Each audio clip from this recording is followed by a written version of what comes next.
everyone, and welcome to Smite Prime September Circuit, where the plays are always premium. I'm D'Lo, your caster for all the madness here today. Joining me in the booth, I've got my friend Musy right by my side, Almighty Eyes in the Sky, Tess and Red Rosie Panda, keeping that cam steady and the prod lights on, and Jithins at basically Billy. As always, your men behind the curtain. Musy, it's a brand new month, it's a brand new circuit of Smite Prime. How we feeling? I'm feeling really good. I'm especially excited because it's, like you said, a brand new week of Smite Prime. There are loads of new teams that have hit the fields and more than a few changes with some of the existing teams. A little bit of a roster apocalypse in some cases. So I'm really excited to see how all these new flavors shake out in the grand scheme of things. Yeah, man. September Circuit means, of course, we got some new shakeups when it comes to the chemistry, maybe some new players even, maybe some returning additions, could be the case. But it also means a new prize pool as well. Of course, everyone's fighting for that same thing as per usual. It's going to be that big fat cash prize alongside the diamonds coming at you here. Mount's going to be showing at your faces in just a second. You want to buy all those cool new skins? Wow. You're really saying, oh, that Duality Agni skin, man, that's sick. That's still a Trash Panda skin. Man, a huge fan. You can do it too. $7,000 for cash and up to $125K for the diamonds. That's a lot of moolah. Gotta get the ferret in an egg for your Scylla skin. I guess that's awesome, isn't it? Yeah, I'm a big fan. It's awesome. There's a lot going on there, but who is gonna be competing for these prizes, D'Lo? Well, the answer lies in the bracket, as we get a chance to see that as well. We were talking about, a little bit of a roster apocalypse, a little bit of some changes, but I am always here to see the new names that show up as well. Some new names, also some translated names. I know our friends on Baile Inolvidable might have said, all right, these cats are having a hard time pronouncing it. They're now being converted over to Unforgettable Dance. We can see the bracket music. We can't see the teams that are, rather the players that are on these teams. So I know we've got a bit of an understanding of the landscape. What do you want to break down for me? Who is rocking on each of these squads? All right. Hear ye, hear ye. Adapting is back, right? Woo! That's the big news. That's really where a lot of our attention is going to be today. Should be on, if I'm not mistaken, 800 GPM. Is where we're going to get a chance to see that team. But also, the Sunprod has moved over to Unforgettable Dance. Clocked In notably doesn't have Speak No Evil anymore. Speak No Evil is actually nowhere to be seen. I didn't see them at all on any of these rosters, which is crazy to me. Because we were talking before today how this guy showed up, 2 rings, dipped. Like, oh, yeah, man. Where'd he go? I think King Bop Bop assassinated him. It's like, God dang you, man. Can't deal with this guy. Triple, I'm a monster, dunsies. Behind the screen. Sometimes if you can't take them down the battlefield, you got to do something about it behind the scenes. So yes, no Speak No Evil, but at the very least, they take a short break at their peak, at their pinnacle, right? So they can feel good about that. You don't want to see them kind of enter that dizzying spin, that LeBron cycle where now it's just sad, They can't get a ring at this point. But they're making sure that if they're going to retire, it's at the very least with the name on everyone's lips. But the name on all of our lips, Adapting, right? And they're going up against, in the bracket, new team on the block. Can you imagine being like, yes, Smite 2, my first entry in competitive. Adapting comes in and just starts beating it down. The shadow of Adapting in the doorway with like the belt in his hand. You're just like, no, no. You're just like, well, it's been real. But with the Adapting team fell down in the Founder Series, so not invincible, but absolutely I personally expect to see 800 GPM at least towards semifinals. It would be weird to me not to see that team succeed. And speaking of teams succeeding, the Clocked In team. Also, no more Speak No Evil. Who did he got there now? It's going to be Happen. That's going to be on the support for that roster. So I'm especially interested to see how the Paul Powerhouse squad holds up in the games to come. I think support's the role that I'm looking at in general because, again, Speak No Evil is leaving those shoes to fill of who is the best support. And I think Speak No Evil also did a great job of showing how a support can carry a game. King Bop Bop also had some amazing plays. We also seen some good things from Happen inbound too, but we've also seen a bit of a taciturn nature. Sometimes they're really on their game. Sometimes it's a dizzying decline that sends your teams into the doldrums of defeat. You got to make sure that, yeah, you're sacrificing your life in the moments when it's necessary, but you can't let yourself die too many times. You can't let yourself fall behind, because then you can't tank or spank, and that's just sad. So hopefully as we hop into our first bracket here, those support roles, they're making sure to abide by that challenge here. They'll abide by our hearty kind of struggle that you have to go before you when you're trying to step up into that slot. But the first game I believe we're going to have here is indeed Clocked In up against, who is it, Musi? Remind me. I was hoping you would remind me. I'm not gonna lie. I was looking over and broadcasting out like, oh, you think Jithens is gonna, my little goldfish memory kind of. Unforgettable dance. There it is. We got it. Pretty forgettable, D'Lo. I'm not gonna lie. Whoops. Well. Whoa. Embarrassing. Sunprod, though, that is going to be the team that we're looking at now. And that's an unforgettable name, right? You look back 2 brackets ago when they were able to take it. I will say at the same time, Sunprod, without that supporting pillar of Speak No Evil last bracket, last circuit, was feeling a little bit more easy to slip into the back of your mind. That's a good carry player. They're replacing Jisoo on that team as the jungle. I'm really curious to see just how impactful they can become as a unit once they all slot in together. P's and B's coming at you. Musi, break down the meta for me. What are we seeing here today? There is a lot of, and I really do say this every time, but that's because the top characters haven't shifted too much from where we've seen them, but I have some personal opinions that I really feel like the world must know. Sun Wukong, in my eyes, is going to be one of the characters to really look out for. Ban-worthy, maybe around, lower comp settings, but definitely pick-worthy in the later parts of picks and bans in these higher comp settings, just because that character's ability to poke out is so strong. You just build full int in the solo lane, kind of wait around, and then boop, you just hit somebody with a cudgel. A squishy loses half of their health. It's very difficult to play into. But other than that, it's a lot of the mainstays. But something to keep in mind for this today is that there are 5 gods that are comp banned. 5, yeah. D'Lo. No Ares, no Aladdin, no the Morgan. I mean, obviously, forever and always, poor Morgan. Yanis is banned, and Princess Baryu is banned. She's kind of a bait anyway. You shouldn't be picking that. But, JK. The real big thing, D'Lo, is that word on the street is you can cleanse Aegis with beads. So teams cannot buy Aegis or Magi's, or they can buy Aegis or Magi's. They can't have both. And then if your team has an Aegis anywhere, you cannot buy a Talisman of Purification.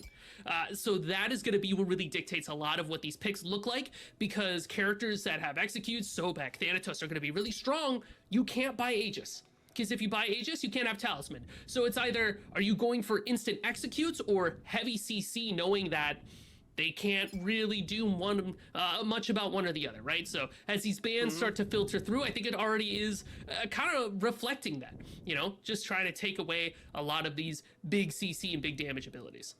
All the 2 Relic nostalgics are like just sitting in the corner like, oh, okay, that's cool. That's really cool, I guess. Just make it even more limited there as we see the last ban roll on through. Yeah, Musi, what are you seeing from your little perch there? Looking good there, buddy. Really been hitting the gym, I hear.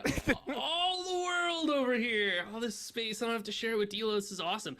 But I'm really curious to see what kind of filters in through the first pick. I feel like Neith also has kind of had this fall from grace since the nerfs. We don't really see her a lot, especially over, in Smite Prime with this higher level of competition. It feels like not as many teams are really looking for that global presence. First pick on the board here, I'm really looking at something like, Cabraka would be a good solid pick to have. Sun Wukong that I was just ranting about is still open, but if you're gonna set up your ADC, Hydrogen Uller is a really solid way to start, or Paul Mid Uller. Oh, D'Lo, you're back. What's Hi. up? Hi.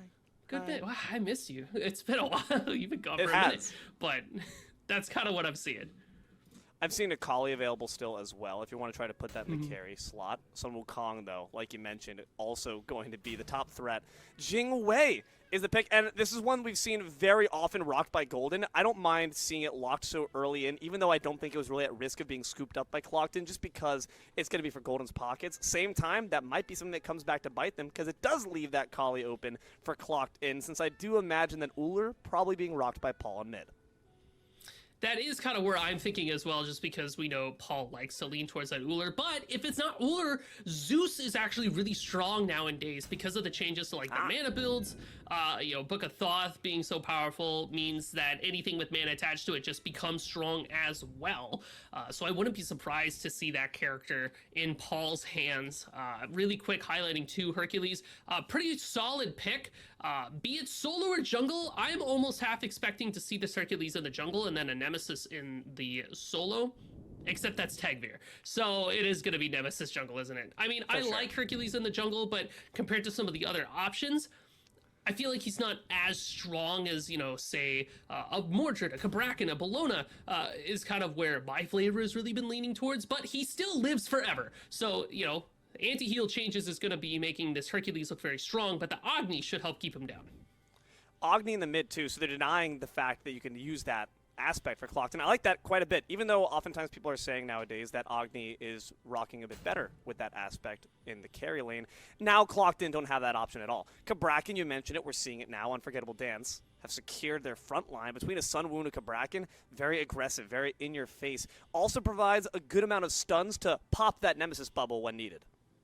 Yes, which is going to be critical. I'm actually really glad you bring that up, because we still have to see the jungler for Unforgettable Dance. I think Hunbots could show up here. Still, like, an all-around solid pick where you can just have it. It's just a lot of CCs, a lot of, back pocket potential. But knowing that Sun Prod's on that team and knowing that Aegis isn't allowed, I'm almost wondering if we get a chance to see a Thanatos for Unforgettable Dance.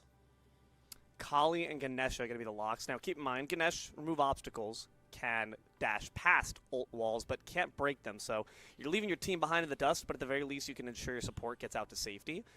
I'm curious as to what Unforgettable Dance are going to lock in here for this jungle pick. I like the Hunbots, because I think if you go Aspect, it offers so much great easy CC to your team to, again, pop the bubble, but also just to keep the rest of the team down. It's the Kukulkan instead. That's not a Hunbots, if I'm not mistaken. Same Pantheon, though. Musi, was that a misclick? I don't think it was a misclick.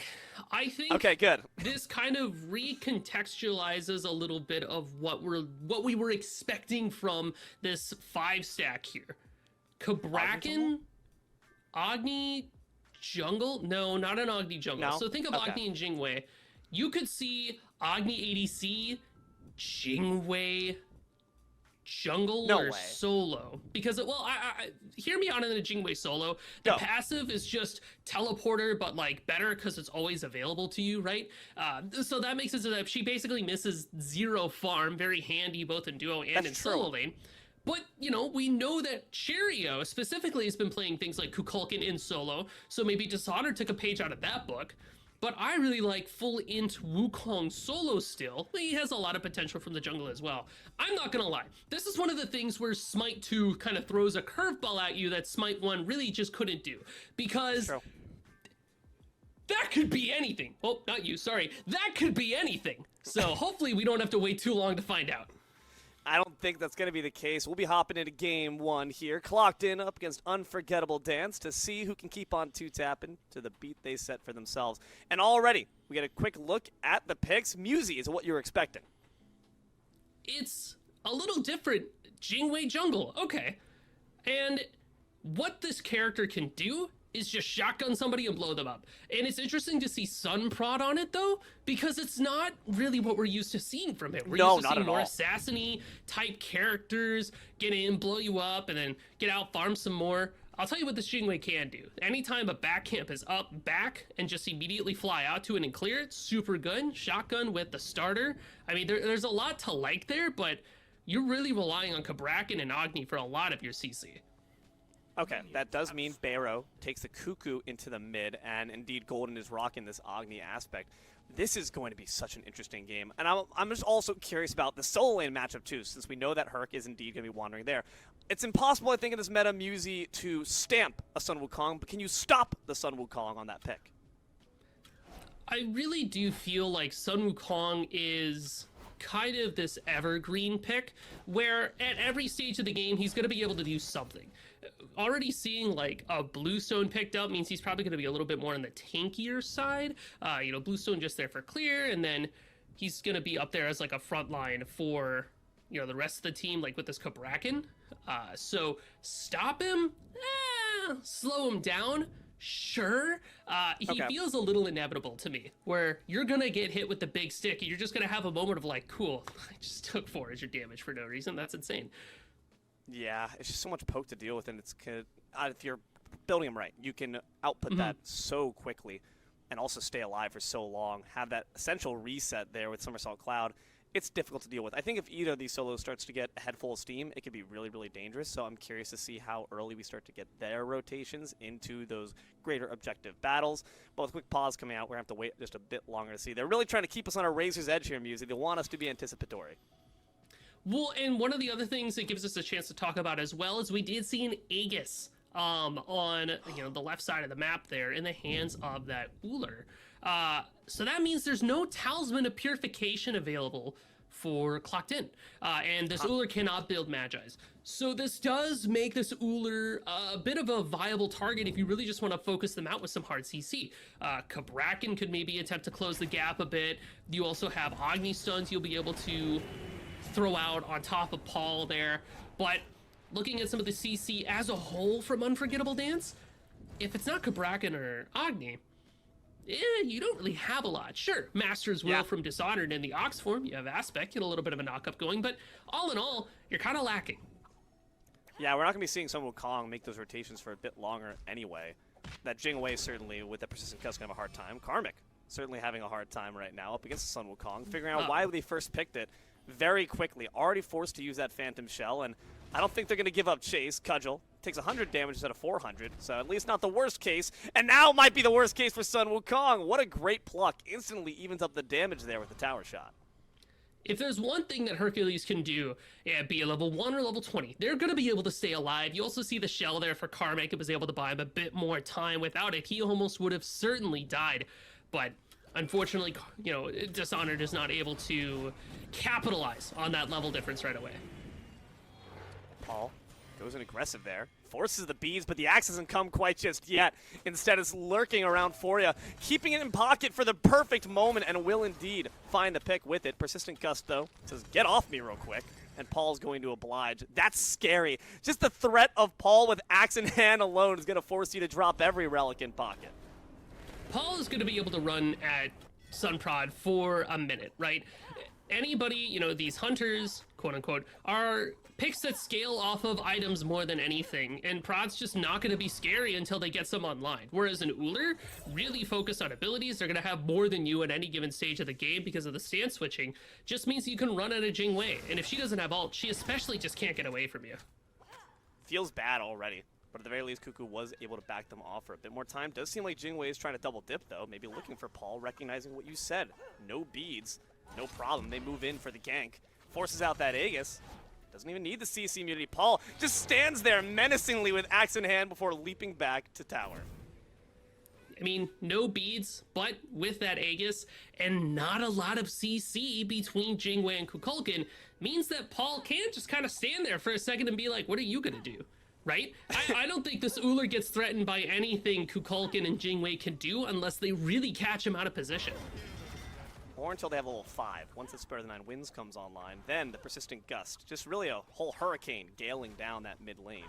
I'm going to see too much happen from Tegvir, though, as they start to farm their way up to that level 5 difference. Could be around these Flame Brands that we see a bit more flurry and fight happening as Tegvir does step up. The Hercules is also closing in, but Tegvir might be the one in true trouble since Karmic hasn't arrived to the fight quite just yet. Uller is now on the scene. CC immunity is forced out, but now Dishonored moves on in. From that Somersault Cloud, it's just crushing winds, but not going to find the first kill. Instead, it's on top of Sunprod. Tegvir double dashes back out to safety, and it's a complete route for Unforgettable Dance. Their toes have been completely stepped on as Karmic continues to try to walk them down and driving strike them up against the lockers. A great pluck forces them out of the dash, and Dishonored is now in the dust. 2 kills for Clocked In. Yeah, it really just does come down to the fact that Clocked In have way more easily applied CC than, Unforgettable Dance in this moment. Sunprod gets caught out by that driving strike, just shoved all the way in the back. They're cooked. They didn't have ultimate, or even if they did, they couldn't get it off because the damage was just too much right out the gates. And already, I'm starting to see a few cracks in the Unforgettable Dance team comp. It's really relying on getting towards that late game, whereas Clocked In, they do not have to wait to get there in order to really pop off. Around the back, but a good silence means you can't pop the second stun. Remove obstacles further ensures safety for Hydrogen. Unfortunately, it means there's no way to dash through those walls. Gotta take the long way around, buddy. Remember to take the short way back to Fountain. Rongu picks up the first kill for Dance. I mean, good use of Cabrakan ult there after Happen had used their dash. So like you said, they couldn't get away. There's no shell in Happen's hands. They have to pick up the Sunder in order to get that secure for any kind of objective that does make him a little vulnerable to this Cabrakan. But all in all, I think Clocked In aren't too upset about that kill in duo because you're winning pretty much everywhere else on the map so far. And we're talking about how Clocked In feel good in this early game because of Ullr, you know, Hercules, Nemesis, you know, very strong. They have their late game ticking time bomb with Hydrogen on this Kali. So even as the game progresses towards those later game stages where Unforgettable Dance is really looking to settle in, they have Kali to be able to say, hey, we have our win con as well, should this game go on too long. Also just feels good when you look at where the kills are falling and who they're in the pockets of, right? You have a kill for the support onto the enemy support for Dance. That's okay, but meanwhile, Tegvir has got a kill, and you also have Karmic getting a kill on Dishonored. And that's amazing when you consider how much we were hyping up the Sun Wukong pick, rightfully so, but not only were we able to see it slowed down, but actually stopped pre-5 minutes. And I do really feel maybe a lot of it has to do with the fact that it's going to be more of a tankier Wukong, but is tanky going to be enough? Because Tegvir kind of loops around the back here as Wukong forced to use Ox, but still pretty much dead here, I fear. Which clone do you hit? Phantom Shell, not even necessary, just for added panache. Takes down Dishonored once more. Great pressure being applied here, and you can see Unforgettable Dancer trying to match it on the left side, but Clocked In are playing too gosh darn safe. Safe for Paul, who just once again, axe in hands, is invincible as they strut their stuff up across that mid lane. 3 kills in 6 minutes, and also about a 1,000 gold lead. Clocked In can begin to look at these objectives as long as they're able to maintain pressure on that left side, but instead it's being output by Dance, forcing the Kali to retreat. Good use of the knockback there too from Hydrogen. Stops Cabrakan from connecting on top of you. They've also got the life binder there to be able to offer a bit more extra damage and sustain.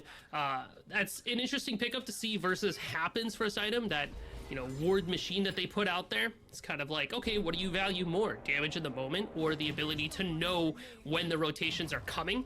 Worth noting too, that active item also makes it so that the ward you put down is like a pseudo sentry ward. You can see other wards that show up on the map. So Clocked In really are playing it safe from top to bottom, just making sure that they have vision of the map and know how to move across it.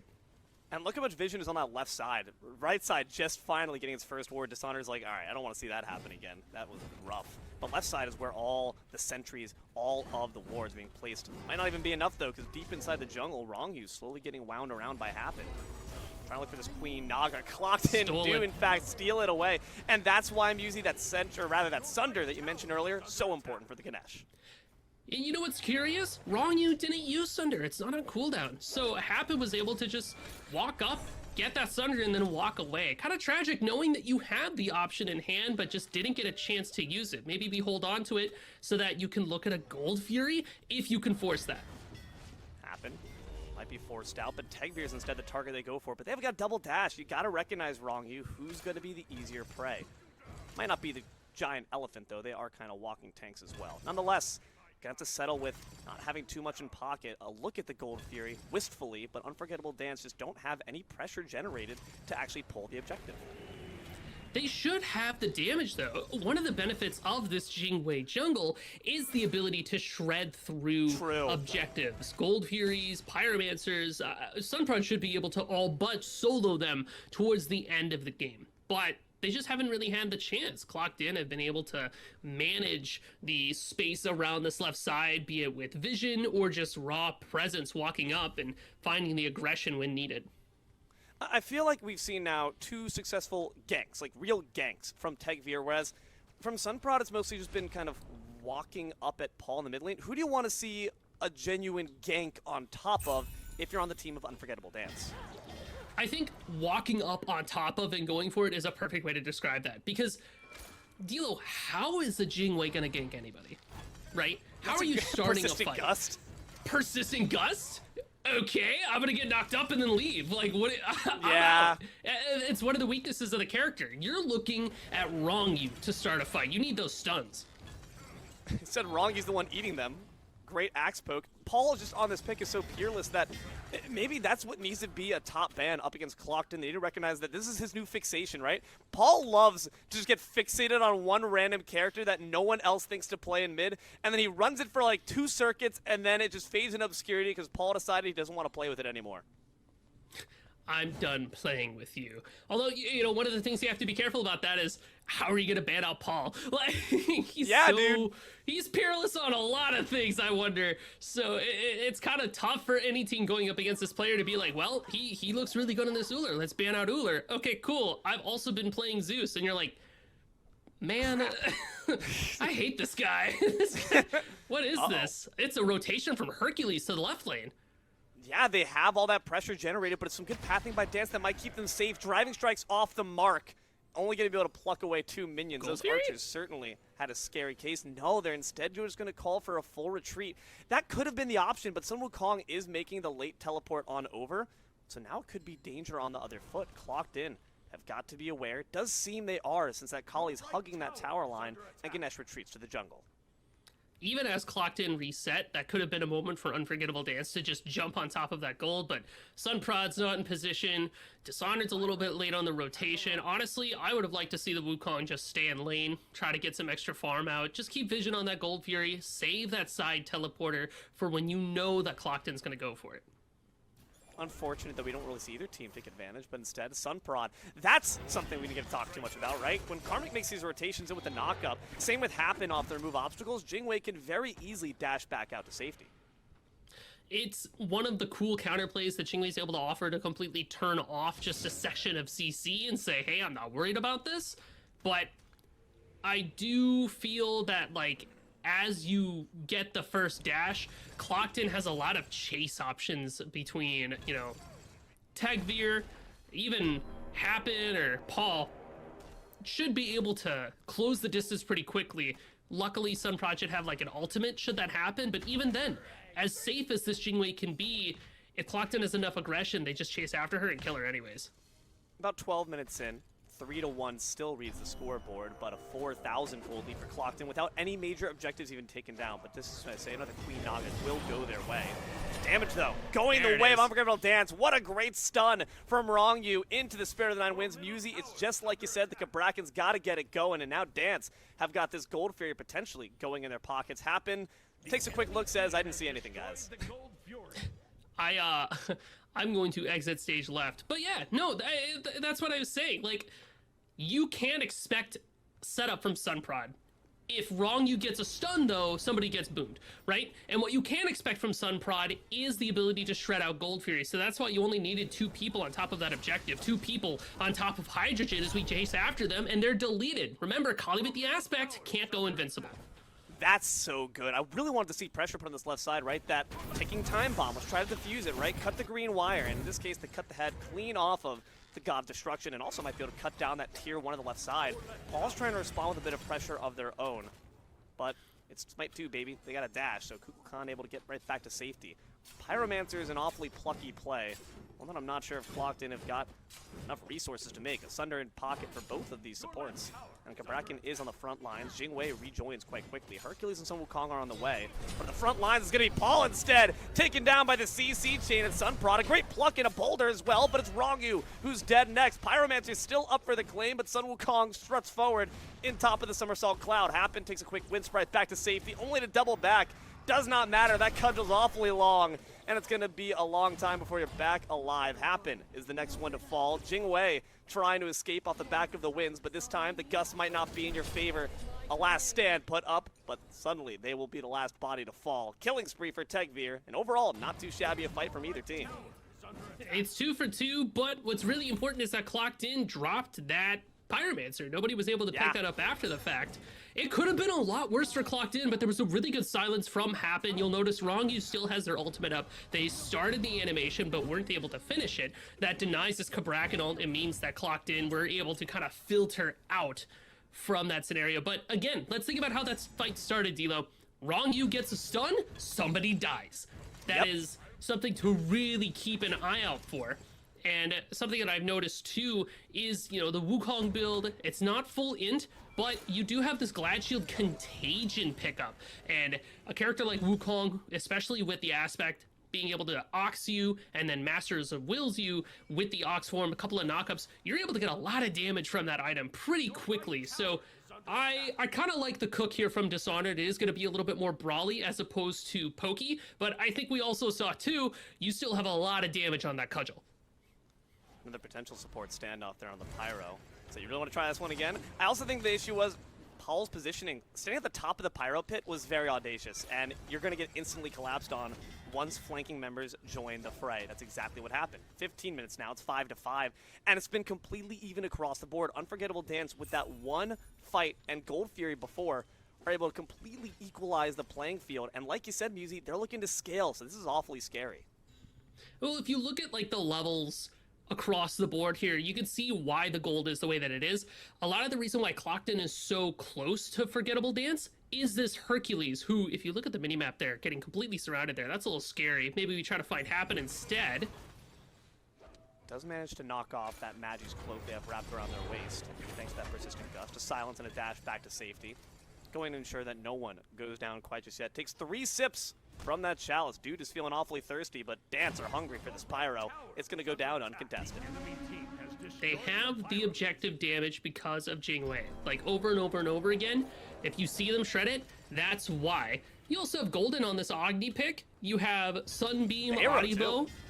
Like, yeah, it is a lot of damage. And Kukulkan will have the confirm you need with Spirit of the Nine Winds. So Unforgettable Dance is really just trying to play around Gold Furies, Pyromancers, and Fire Giants, these OBJs, to be able to kind of dictate the pace of the game, get themselves that global gold, because early game, their fighting presence not that strong. But now that Wrong You can't get instantly boomed upon and can actually get their stun off, then they have crazy amounts of follow-up damage. They're just really low on CC as a whole still. Global gold feels good, and also global levels are an interesting point to look at as well. You see the solo and the jungle of Clocked In are up ahead in the races, whereas everyone else on Clocked In is behind. Is that the game plan? Do Clocked In want their jungle to just snowball, or are we losing as a cost of it?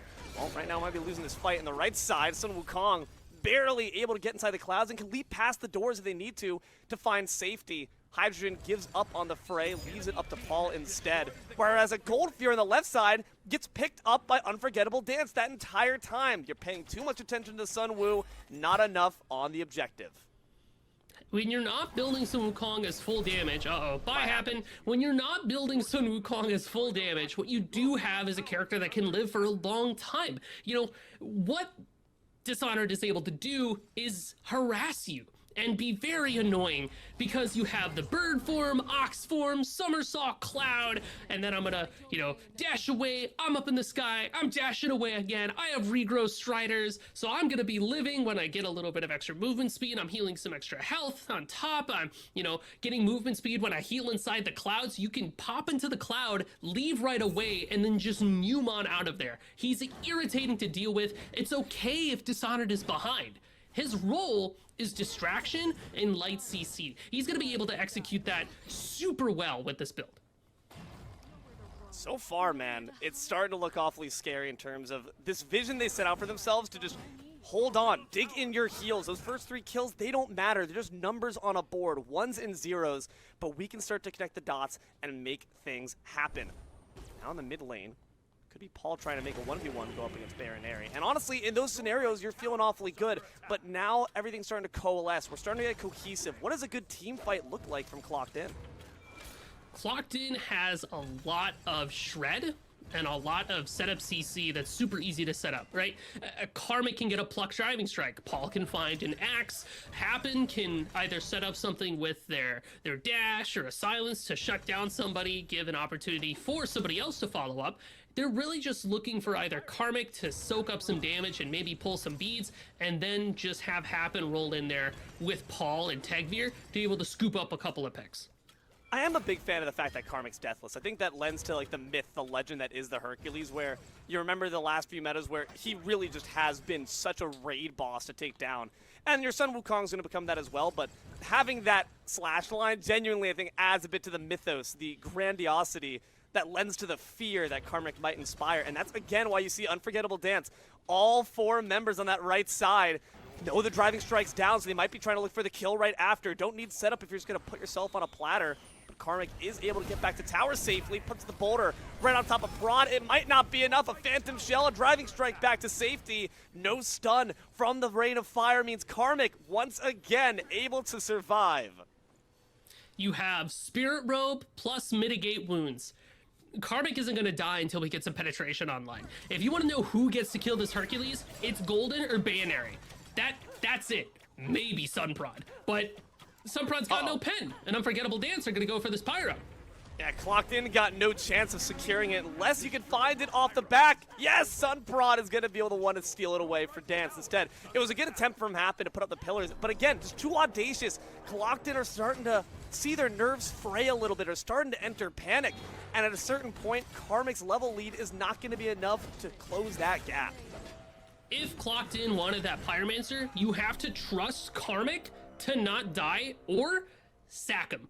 Let him die. Let him die to take that Pyromancer. The problem with that is that you open up this FG for Unforgettable Dance to look for after that Pyromancer play. But instead what ends up happening is you had a couple of members of Clocked In rotate towards Karmic's position to be like, are you good, bro? And Karmic is like, I'm playing Hercules. I'm literally fine. And then it's, okay, well, cool. We got 2 people doing Pyro right now. Do you want to come help us out? And Unforgettable Dance says, oh, you have 2 people doing Pyro? We have 5. Thanks for the Pyromancer. Very cool of you to soften it up. Big fan of you guys. You're all my heroes. Again, Unforgettable Dances play around objectives. Their team comp is built for this. So you have to kill a few of them before you can even think about trying to pick one up. And we're starting to learn the new identity, right, of this team that they are going to make sure you will never forget. Imprinted in your memory. Might be Bracken Shields imprinted in Paul's face if they step up a bit too far. But Sunprod, I will say, has slotted in beautifully on this team. 3-2 to Techveer's 3-0. That's okay. Sunprod is never the person who needs to be leaps and bounds ahead of the enemy jungler. They're always doing their job, and right now it's going to be to shred down this next third Gold Fury. Clocked In are present, just watching on the sidelines, and that force alone will be enough to force Unforgettable Dance to unleash it. But you can tell they want the greater fight right after. It's a 5v5 building up. But the Cuckoo's going to have that secure. The pillars are dropped on down. The Ansel silence on top. Dishonored has got a Falcon form their way back to safety. Techveer by themselves in the back line does take down Golden, but they'll meet the shutdown in Sunprod's hands. Spirit of the Nine wins. Traps them inside the rocking walls. A Phantom Shell barely able to keep Karmic alive, but Sun Wukong's trying to change it. The Ohm will not allow it, though. The raid boss stays alive. It's a 1-for-1 trade and a good Gold Fury steal there from Clocked In. Paul goes forward a bit more, though. Dishonored's taking a bit of poke, but with that, Hurricane that Kukulkan's able to throw down, it buys a bit of space for Unforgettable Dance to make their getaway. Talking a little bit about how that fight went, it's interesting to see Unforgettable Dance back up from that Gold Fury instead of just trying to jump in there. In the same breath, we were talking about how Clocked In has to be careful picking up these objectives. Yeah, Unforgettable Dance is super good at playing around these OBJs. That doesn't mean you can just kind of throw Smite out the window. You know what I mean? Like, you still have to respect people when they walk up to the pit. If you're pulling an objective and people walk up to you, you get off the objective and you kill them, right? Gone are the days to really leave these things to chance. Go for, a Sunder confirm. It's 9 times out of 10 a bit more safer just to fight them on the objective, just to take them out. And when you have space control like Kukulkan, like Kabrakan, it's kind of interesting to see Unforgettable Dance kind of let that go the way that they did. A 1-to-1 trade and a Gold Fury, that's absolutely in favor of Clocked In here. That's going to earn them a bit more momentum swing going forward. You know what I wonder it is? Unforgettable Dance, when you look back at the days where they were known as Baile Unidad, they're a team that they're a threat, but they would always get knocked out around that quarterfinals area up against teams like Clocked In, like Cherry Slush, like Orange Kiss.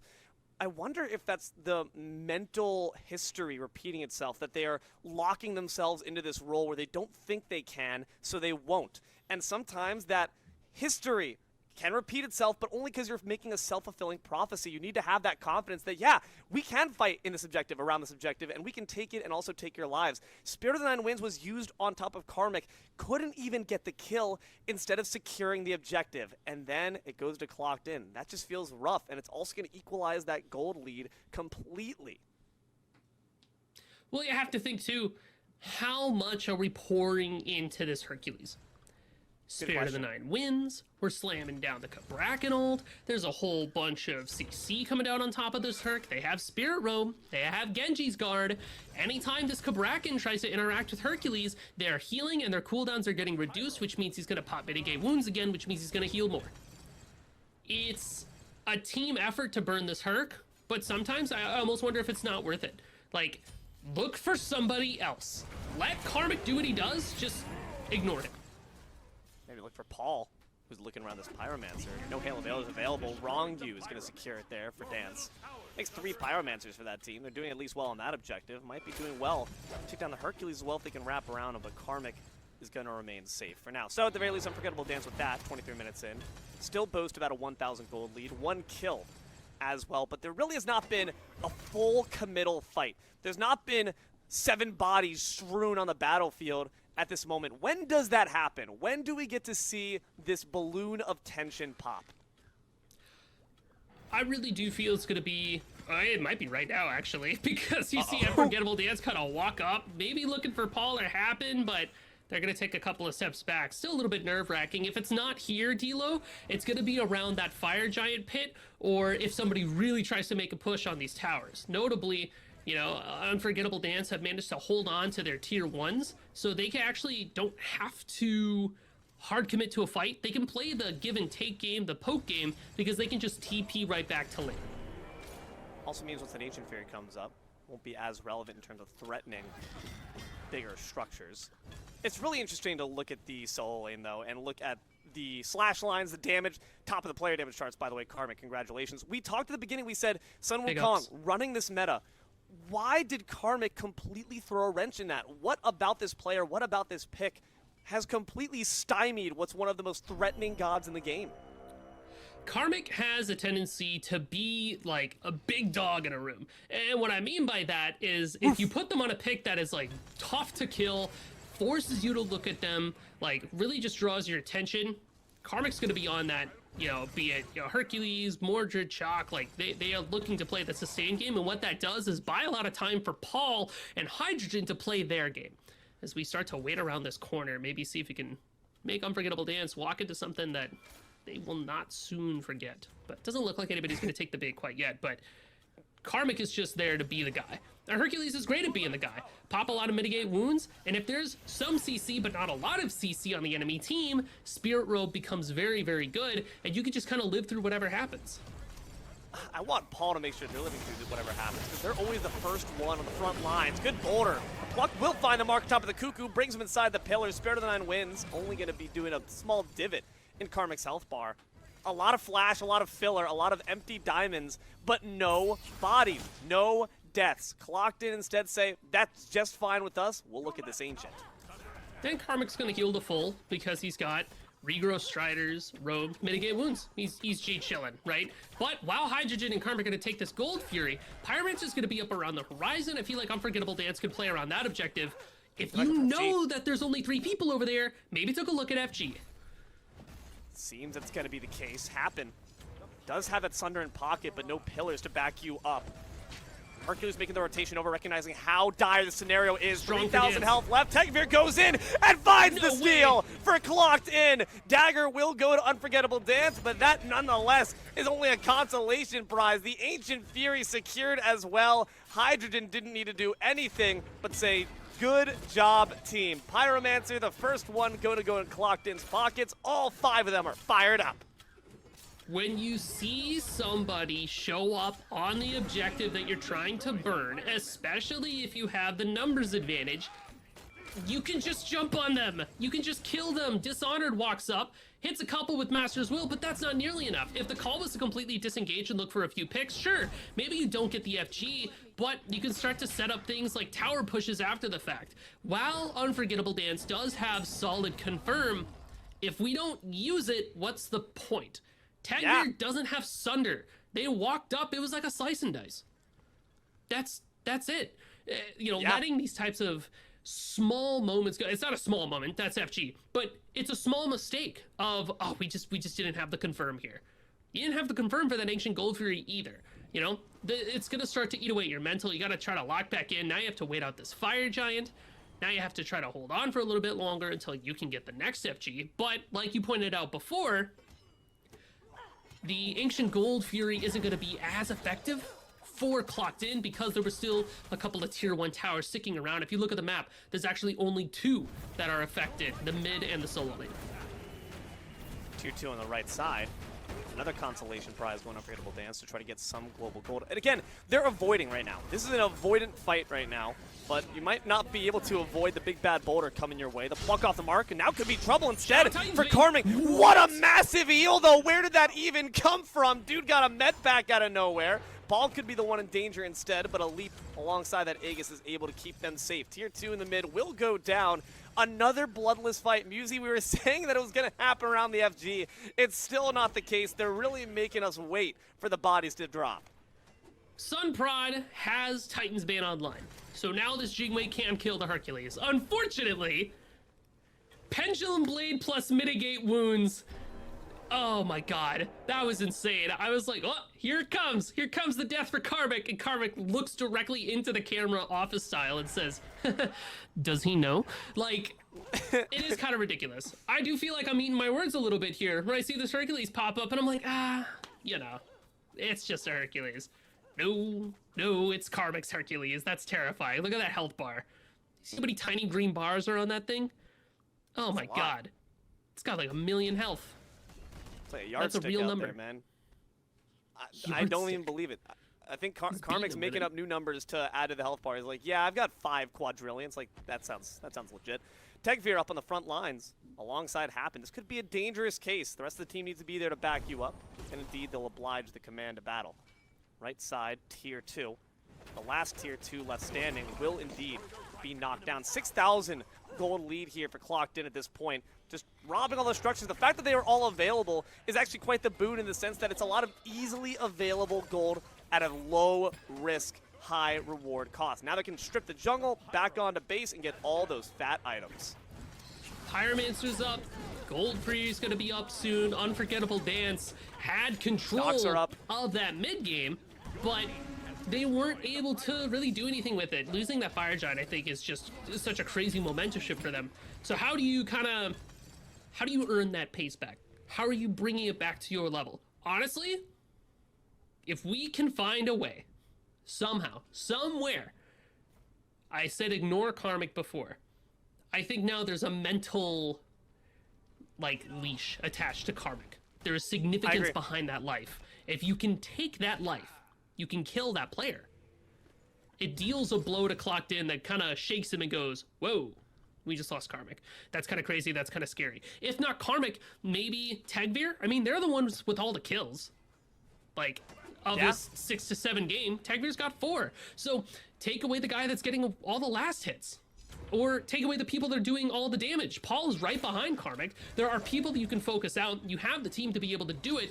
The problem is, Wrong-U has to live long enough to get up there and do it, but as the game goes later and later, these late game characters are just gonna shred through that Cabrakan. I like the Ansile pick. You even got the Magi's there too. Wrong-U is building to run at somebody and get that stun.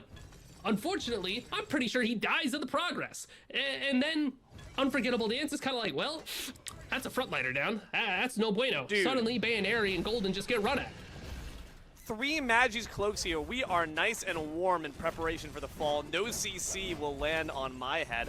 I like the call for Paul. Only has that Aegis, no CC immunity, so maybe look for the Archer or the Axe Slinger, no matter what he's looking to rock in terms of his arsenal. Sun Wukong moves on up.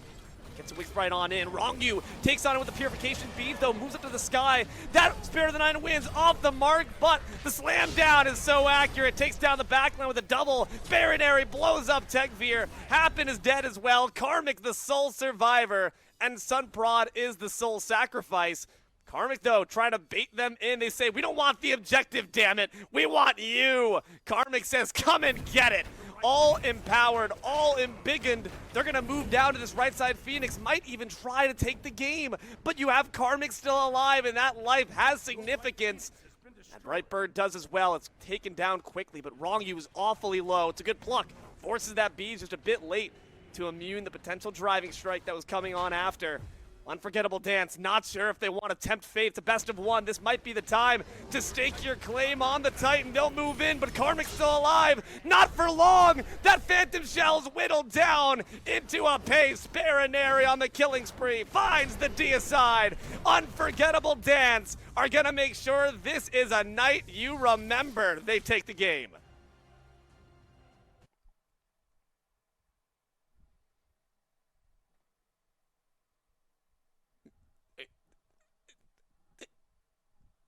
Is it just me? Is it just me? Oh, hey, sorry, I was totally muted. Oh, dude, I was like, you're like miming at me. I was like, holy crap. I was like, I don't know what this guy's saying, but he is passionate. Let me tell you. I was sorry, I sneezed earlier. I had to mute, but long and the short of it, that was a gutsy end call. 3 towers still up. I can't believe they went for that, because if they lose that, if they failed in that moment, I'm pretty sure that was the end of the game. Panic enders never prosper, right? Except for when they do. When you see the opportunity and you take it, then by Jove, you gotta go for it. That fight devolved into absolute chaos, and that was finally the tension we wanted to see break forth. Baile Inolvidable instantly shut me up and say, nah, with Sunprod by our side, we're a top contender. And we're going to be looking into the top plays in just a bit. Stick around, recap from that game, and the next one coming up after the break. Hello, everyone, and welcome on back to Smite Prime, where the plays are always premium. We just saw a hell of a play at the very end, a daring mad dash to the Titan, one that Baile Inolvidable, or Unforgettable Dance, are going to make sure to put in their Hall of Fame as they take down former circuit champions, clocked in the very first round. Very impressive. I'm D-Lo, joined here in the booth by my friend Musi right beside me. We have Tess and Red Rosie Panda, your almighty eyes in the sky. Jithens and basically Billy, your men behind the curtain. Musi, stop mogging and start telling me about that play.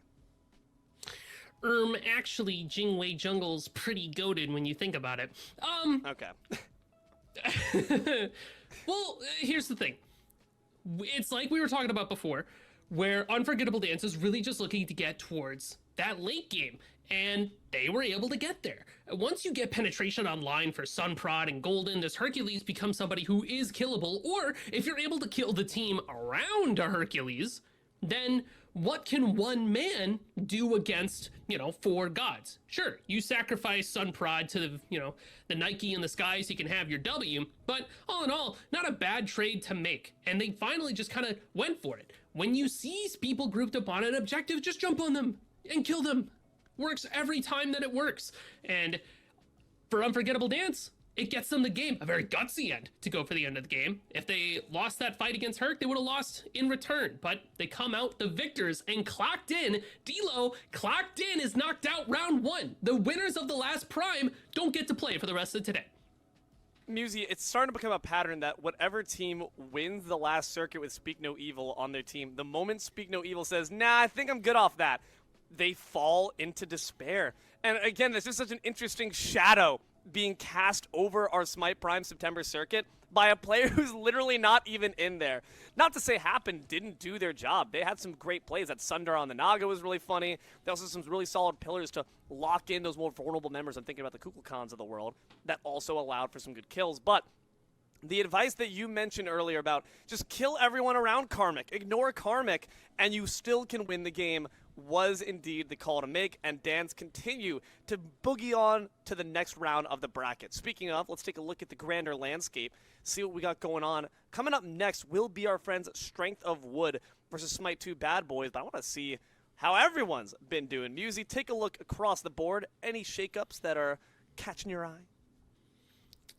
I can't believe High Velocity Diarrhea was able to move on. That's crazy. Talk about a name gap. But 800 GPM, going to be moving forward. That makes sense. Like I said, that's the adapting squad. So I'm expecting to see them in those semifinals. Smite 2 Bad Boys, D-Lo, you weren't here last week, but I was talking about it all last week. Smite 2 Bad Boys have had quite a showing. You know, never the bride, always the bridesmaid, but I'm really waiting for them to have their moment. I'm curious how they do against the Strength of Wood team, though, just because that Strength of Wood team looked pretty strong in terms of the star power that they had attached to it. Yeah, talking about Strength of Wood, they, in the wake of Globe's team kind of disintegrating, we saw where Sunprod ended up. Now we get to look at John Rowing and how he's doing. It's kind of like the end of the movie where you get to see everyone's characters in the time skip 10 years later. How's John Rowing doing? Running a Fortune 500 company, I'm sure, but we're going to be able to take a look at how they do in the P's and B's as we hop into that just a moment. Musy, knowing John Rowing, I'm curious to see if they end up giving priority over to him, or as the new guy on the block, does he get hazed and they're like, nah, you get the bottom pick? So I would put John Rowing, I'd give him bottom priority. Like, John Rowing is a player that kind of looks good no matter what you put him on. It could be Bacchus, it could be Thor, it could be Shock. Like, it doesn't matter what you hand him. He's going to make it look good. He's going to be very hard to kill. And up against Remakami, I do think that he'll be able to more than hold his own against, you know, the Smite 2 Bad Boys. He should be able to look pretty strong in that solo lane. So I don't think you have to worry too much about what you hand over to John Rowing. Definitely feels like these days you want to kind of set up the initial starts of your game plan playing through either mid or ADC or you know jungle. I'm not too concerned about the supports or the solos until we get later in the draft, unless you're really trying to find something hyper specific for a composition. But there are so many good characters to prioritize early that solo lane, they can have what's left. Unless you're picking up a Wukong right off the bat or you know something along those lines, they'll figure it out, right? It's okay. Sano, Hecate, the first two bans coming off from the Bad Boys. Hecate's an interesting one. I haven't really got to see her played outside of the hands of really Benny Q all too often. Odin and Aphrodite. All the anti-heal and all the healing also banned away. Strength of Wood. Bit of an oxymoron there, but I'll forgive you for it. What does it leave open? A lot of these ADC picks I feel like are just always kind of being left on the table. Agni's, Kali's, no longer a prevalent enough threat that we have them at the top of our minds, but still a threat to kind of be keeping lurking in the back of our amygdala. Smite 2 Bad Boys have that all-important decision of essentially what first pick do we want to give Strength of Wood? Do we ban that Wukong? Either Wukong, I mean, Hou Yi could be something you take off the board as well. I feel like there's a lot of good ADCs where it's like, you ban the thing that you don't want to go up against. Hou Yi's a pretty easy ban. You kind of let the rest of it through if you need to, just because Hou Yi offers a lot of burst damage with the Ricochet. You've got a fair amount of CC. I think the extra sun added to the ultimate makes it so that Shell looks all the more appealing. But again, still, I think something that really dictates how these drafts look is, you know, because Aegis, Purification, you know, the Teeds, and then Magi's, all of these things circulating in motion where if you have Aegis, you can't have Teeds and you can't have Magi's. And because of that, you kind of have to pick and choose, like, okay, who's going to be safe? Like, Jingwei is going to look good forever because you can go Beads Jingwei and still not have to worry about getting bursted because you're always just staying super far away. Whereas if you're picking on a character that kind of relies on something like an Aegis and they have 1,000,000 CC abilities on the other side, you're just kind of like, ooh, that's a little scary. Did you pass ban Smite 2 Bad Boys? Are you that guy? They're real crazy. Oh, they're bad to the bone. Let me tell you, they're all like, yeah, we don't really even care. We're just here for fun. There she is. Jingwei, they saw the Sun Prod Jingwei jungle, didn't want to see it be repeated. So Sun Wukong likely going to go to John Rowing. Can be played in the mid by Kaidon if you want to get crazy with it. No, never mind. Jingwei actually was wearing a mask, that of Achilles. It's actually going to be the real ban from the Bad Boys. Sun Wukong first pick, super good, and you hand it over to John Rowing. You know, if you're picking Sun Wukong, you pick him first. Otherwise, the solo laner can have what's left on the bottom. Yes. So, oh, they did pass ban. They did? That's insane. They pass ban. Achilles is a placeholder ban. Oh, shoutouts. Shoutouts, Tess. That's crazy. Good stuff, Tess. P for placeholder. Guys, the letter of the day is P. And Sun Wukong's got picked again just to make sure you really understood. Really got to make sure that you lock that in because that's a very strong character to have in your back pocket. But the follow-up is going to be the Jingwei Agni. I do think Donut Doug's going to have the Jingwei and Mazul will have the Agni. It is interesting to see, too, how Agni has changed from... a lot of ADC players have just kind of dropped him. Like, where they're like, I don't want to play with you anymore. You know, oh, he saw a little bit of changes. Put him over in mid lane now. We didn't really want to touch him. So many better options, but he's still super good over there in that dual lane. We saw it just recently, but he has a lot more flexibility to mid now. And especially a character like Agni can poke people out, which is what you're going to need against the poke meister himself, that Wukong. You're still seeing that Kali be available, and that in the jungle or the carry role could have some good flexibility, which I would not mind seeing. We're going right on back to our two faces because we are the real people that you guys picked, of course. Appreciate y'all. Nonetheless, we got still some good picks left on the board, right? The supports are still both available. Kabrakan, Sobek, I'm thinking of.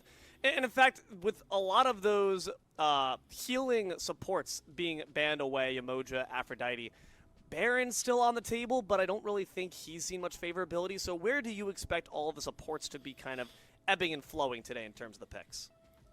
With the fact that Ares is dead right now, you kind of take away what I believe one of the strongest characters is, as I guess we're just ready to go, D'Lo. What? We're just going in? All right, Ares is dead, but the game is very much alive. Let's hop in. Big surprise here in terms of the picks. Whoa! Okay, hold on. We're here. Musi, walk me through it. I'm walking with my eyes, Bert, and I'm seeing it, and I'm downloading. All right, cool, we're in there. Oh, you're so good at doing that. I wish I could do that. It's good. Can I get that one more time? I got you. Thank you.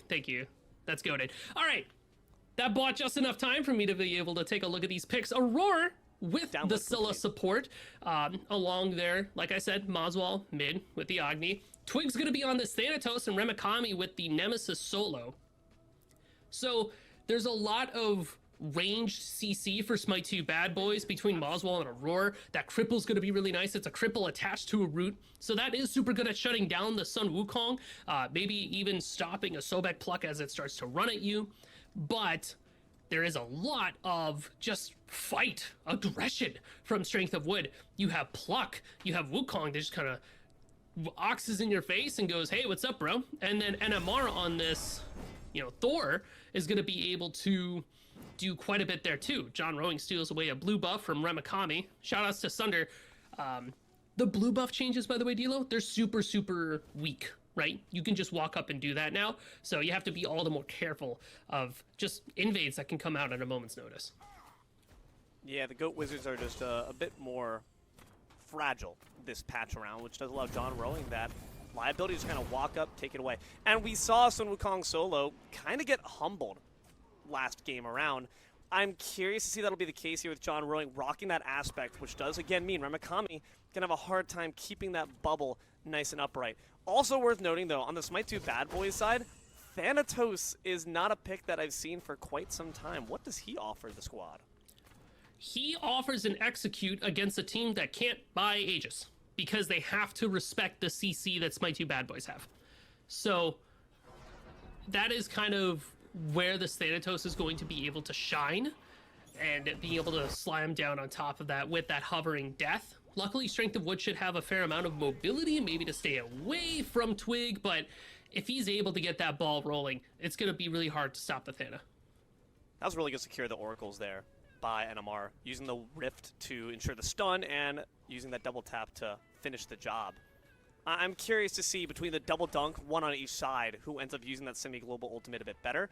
At the very least, one thing you don't have to worry about if you're this Jingwei is, again, these knockups. I'm liking the fact that we're seeing Jingwei oftentimes in response not only to what the damage is needed for, but what the CC is on the enemy team, and making sure you're able to just kind of knock off one of the people who can be plucked. It makes Snatty's job just a little bit harder. Not only Snatty, but John Rowing, a lot of what this Wukong wants to do if they're going to be that tankier style like we saw last game is Somersault Cloud, get in the middle of it so that you and your Wu 2 can throw off those Master's Will and get the knockups. That gives Donut Dug an opportunity to, once they get hit by that, dash away and make space for themselves after John Rowing has already used their initiation to chase after them, right? So that's going to be why this Jingwei pick finds a lot of safety against Strength of Wood's comp. Also, there's a lot of safety in the sense that you see an Anvil of Dawn come. Hey, I can fly too, sucker. The wings aren't just for show. Stay in that airstrike for a little bit longer and just wait for the Thor to come on down. Once these level 5s get hit, I'm very curious to see where these first ganks happen. It could be on top of Kaidon. That Merlin is a slippery target, but one that doesn't have too much escapability once that flicker is down. But you got to make sure you're expending all these relics first. Jingwei, quick ride to the sky, one that she doesn't mind taking. Again, that agile dash. And on the wrong side of the wall, NMR has no hope of finding the gank. John Rowing is looking a little bit low here, forced to tiger out, but the double dash from Ramakami keeps up. Now, Thanatos with the rotation sights off the mark, but the big sweep is going to be there. The first blood will go to Twig as he hits level 5. A great juke there came out from John Rowing to dodge the Death Scythe. Unfortunately, it means you have to take a step closer to your enemy, so it's really a lose-lose scenario. Quite the catch-22, and Smite 2 bad boys catch themselves a big one, a whopper. Once again, Sun Wukong's being humbled. Love to see it. I mean, you had this Thanatos. Twig was over by Firebrands, cleans that up, and John Rowing was brawling with Ramakami just a little bit too much. And again, Wukong taking a bit of a knee in the early parts of the game in solo, but I do feel that he's still going to remain very powerful as the game progresses. And a cosmetic ult from the Scylla, but plucked. Nah, not much damage there thanks to a sentry right afterwards. And the ultimate's not quite guaranteed yet by Snatty as well as Kyuka, so we're going to have to wait a bit longer to see them start to get their deeps across. But once they do, there's no Phantom Shell up here for Smite 2 bad boys, so anyone who is lacking that leap, I'm talking about Mosswall, I'm talking about Donut Doug, gonna have a hard time walking around the power of the sun. Power of the sun, but also the power of the Thor wall. NMR's Thors have been super solid every time I get a chance to see them, and they're already showing proficiency with the wall just as early as, you know, thinking about those oracles that we were able to see before. So, a lot of potential to be caught out there. We just need to see NMR have a successful gank.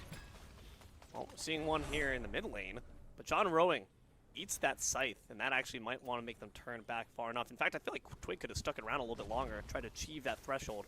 But John Rowing does have a good counter card, which is going inside the Somersault Cloud not only makes you immune to damage, but also heals you back up quite a bit. Might need that right now, since you nearly die at the hands of the Nem. Turns back around, 2 clones in pocket as well. Go, my little monkey army! Go, Thor! Missed that ultimate. The beads in response to the Ox form, not going to be enough to save you. John Rowing gets their get back. Wu 2 and Wu 3 all chasing after you. That's terrifying, but Thanatos coming up with the get pack. Doesn't look like they'll be able to find their way in. Oh no, he's ulting. That was Hovering Death just now. This could be going trouble in on the for John solo Rowing, as they're inside the middle of it. They don't have much room to try to escape back. John Rowing dropped down to low, but now they're the one in pursuit. I don't need Wu 2 or Wu 3. It's a 1v1 match, but it's still a handicap for you. All that poke applied, and without any kit to dump back in, Twig's just got to kind of take it on the chin.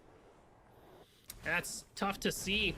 Your full health Thanatos just was not able to scare away the Wukong. They've got the Skagox and the Axe in the build. I feel like it's going to be a Devos there. So, a couple of options here for John Rowing. Last game we saw Wukong rush into the Glad Shield and then Contagion. This time I think like Devos into the physical prot lifesteal item. Link has come to town, something along those lines. The one that isn't Lash, you know? Yeah. But offers a lot of sustain for John Rowing, which is how he likes to play. He likes to get in there. And also it'll work pretty well too when he picks up a Lash down the line. You know, stacking up all your lifesteal items, it feels like kind of a full commit. When you build one, you might as well just grab the rest. 3 gloves across the board of the builds. Someone's missing one, so please make sure if you find one on the streets of the mid lane, you pick it up and return it to its owner. That being said, 6 minutes in, about to be 7. 1-1 reads the scoreboard and about a 1,000 gold lead for the Smite 2 bad boys, courtesy of that first blood and also some solid farm on their part. Dual lane dynamics going to be a point of intrigue since that Gold Fury, of course, is now up and available. How do we generate enough pressure on either side to ensure that we get that in our pockets? Might be a question answered by NMR. They take to the skies in face of the door. Do they decide to dive back down, though, since that Nem is retreating back to her friends? The answer is going to be yes, right inside of that back line of the jungle. Thanatos did see it, and a great wall on top. TP's back in. The Ox gores them at the top of the horns. We're not in Spade, but at the running of the bulls. Going to be going the way of Strength of Wood. That's the walls we were talking about from NMR. Powerful tools to be able to cut off a nemesis from a fight. Like you said, no shells, no Helm of Darkness, nothing like that, so they are going to get pieced up by it. if you're wondering about when these Gold Furies get started off a pick like that, that could be what really enables Strength of Wood to maybe take an early look at a Gold Fury. And it's going to be off the back of these junglers, honestly, is where the real fun begins. Naga was gained in return by Smite 2 Bad Boy, so always making sure to leave with something, not nothing. But nonetheless, might be leaving with the head of this Merlin too. Good scythe. Find some decent damage. Not quite enough though. Mid lane's been quite the nothing burger at the moment. Both of them just content to farm to level 10 without any violence being seen. What's going to happen though is around those objectives, that's where the real contributions are happening. And also Mosswall rocking that mid lane Agni, some solid secure too. And you have the Chronos Pendant Gemma focus right away. So while Mosswell is going to be just constantly firing off bombs, flame waves, dashes, they're going to be moving faster and faster and faster across the battlefield. Whereas Kaidon has a first item Polynomicon, which really just synergizes super well. Uh-oh. You in the air? Yes, you are. He's good. And Thanatos yes, can't you really are. do too much about that. Yes, you are, my little buddy. Good job, my little Monkey King. Who's the best Monkey King? Yes, you are. Thanatos going to have to make that quick TP over to that left side because the Gold Fury call is right there. Despite the fact that you had a gank on the right lane. Thor finds the double tap. And it's going to be enough to dissuade Smite 2 Bad Boys from testing their luck any further. Thanatos is present now, but NMR does have that ultimate up and available, so they're ready to try to enter the fray should it be needed. Scylla's all by herself, though. I do not know if you want this fight, buddy. Sun Wukong's winding around the back, and Thor knows exactly where you are, has their almighty eye in the sky, tries to wall them off, limits their mobility. I don't know if she used Sentry already, but the mana's looking awfully low nonetheless. A crush is going to be enough to dissuade them from further pursuit. That's unfortunate. Would have been nice to get the kill. This is going to enable Strength of Wood to take a look at this Gold Fury, because you don't have I'm a Monster. Your Scylla's poked out. Now Twig's going to be left to defend it by himself. One of the Nagas just pieced out, said nope. The other one, that's a real committer to the cause. Now they're going to commit to the bid of this Fury. NMR does take it for Strength of Wood, but Thanatos is up in the sky trying to make sure he gets burnt out. Kyuka could be the one in trouble despite the hovering death miss. A good hover. It doesn't get enough distance to go over the wall. That purple buff will not save you. Twig snaps him in half. It's a kill for a Fury. Strength of Wood are okay with the trade. Yeah, they're going to walk away from that feeling pretty all right. But with the pick, maybe Smite 2 Bad Boys can force something here. The grouping. Maybe I'll look at this tier 1. Maybe look at the Merlin, too. Another wall from NMR. Just seals off Agni. Makes him feel a bit more claustrophobic. But maybe you're the one that's trapped in here with me. Good rotation there from Kaidon. Gets some solid damage on top of a roar. But the Rain of Fire going to once again zone control. So good from Smite 2 Bad Boys between these crushes, between these rains of fire. Can't stop John rowing though, as they just pedal their way to the metal, take down Aurora off the back line. Kaidon, thanks to some help from the wall, snaps Twig right back. That's 2 more kills for Strength of Wood, and Thor's in the sky. He wants to land down on top of somebody. Looking like that Nemesis is Nice. able to connect. There's the beads. Oh, but the Aspect ultimate is going to give some good health right back. NMR says, I think this is my plane. I think this is my train. Instead, we're taking the quick Wind Sprite. Fast delivery right to that kill. Kaidon manages to finally finish off for Mikami. Agni, I don't think you want any part in this fight, buddies. Let them take the Harpies. That's okay. They're not worth all that much. Oh, constant brawling and fighting. Now we're finding a roar again. In dashes Moswall. Crush out Wow. as well. Kaidon finally bites the dust, and this Croc has got to get out of town. Yeah, maybe it's sticking around a bit too long for your own good. Maybe those Harpies really weren't worth it. Snatty getting body blocked a little bit there by Aurora. No one's even there to back up That's a Aurora. visual. They're just being a nuisance. What a sucker for that one. That is so funny. They're just making sure that Sobek knows who's the real big boss on campus. That I like. Imagine you're a tiny little Scylla, and you're like, "I'm gonna hold you back, Snatty." And Snatty's like, "I am a giant Croc. Who? What? How? I should get out of my way. This is ridiculous." Yogi Dude, Seckless, as a little bit goes a long way. As a public school teacher for my first 2 weeks, this is what it feels like, just being bullied by like 5th graders. It just feels rough, man. There's like, kid one day to me was like, why are you wearing a red flannel with blue shoes? Like, why are you speaking to me? Who are you? But that's what it's like, man. Snatty getting the real experience there of the 9 to 5. But you got to make sure you're clocked in to this gold lead that Smite 2 Bad Boys are starting to formulate. Still 1,000 in, 12 minutes into the game. Strength of Wood, I really do feel like they've been looking pretty good throughout this game so far. Whoa, uh-oh. Unless you're Kyuka looking pretty low as they get scooped up by Donut Doug. Sorry, Kyoka, I didn't mean to caster's curse you there after I said you were looking so good, but Strength of Wood's team fight have been really solid. Being able to chain CC together, you have the Merlin for follow-up. You want to talk about a goated mage? Merlin is right up there in terms of damage. Here's that double dunk. Will not find the stun on top of Mikami. Really could have used it too, but they're going to be able to swing the pendulum with that Nemesis ult. Not enough health, though, to stay alive. The bubble ensures a bit more safety since there's no hard CC to provide. John Rowing's taking the tower. They decide to go back in. Little monkey flip on the left side. Things are going awfully more poorly for Strength of Wood as Snatty gets obliterated by the purple buff. And Nem somehow able to scrape by. John Rowing, maybe a bit too much fear there. I really think if they had any cooldowns, they could have just sustained the tower shots and found the kill. The deaths happen right as that Gold Fury starts to come up, luckily for Strength of Wood. My two bad boys have to reset after that. That's a good call out too. The fact that John Rowing has no cooldown in his build, really just waiting for that cudgel to come online so that you can get that last bit of damage on top of Remikami, but it just wasn't there. As good as the lifesteal build is, and as hard as it can hit sometimes, if you miss, if you don't get that last bit of damage you need, then you're kind of out of luck. Oh no, yeah. Might be out of luck here. They're out of a dash for sure. Forces the bees. Wow, ooh, great ricochet stun though. Could at least get them the 1-for-1. Moving on in is Snatty, try to finish the kill. One last tail whip, drops their defense. But can you actually find an attack? You struggle. Use anything. No, Snatty instead has to run away from battle. That is so demoralizing. The Thanatos, like, blipped out of the sun. The placement of that Hou-Yi ult was just a little bit off the mark, I fear, and Twig was able to eke out towards, you know, Snatty. Now you have NMR catching a bit of Donut Doug in that purple buff side, but it was just kind of unlucky, I think, from Kyoka there.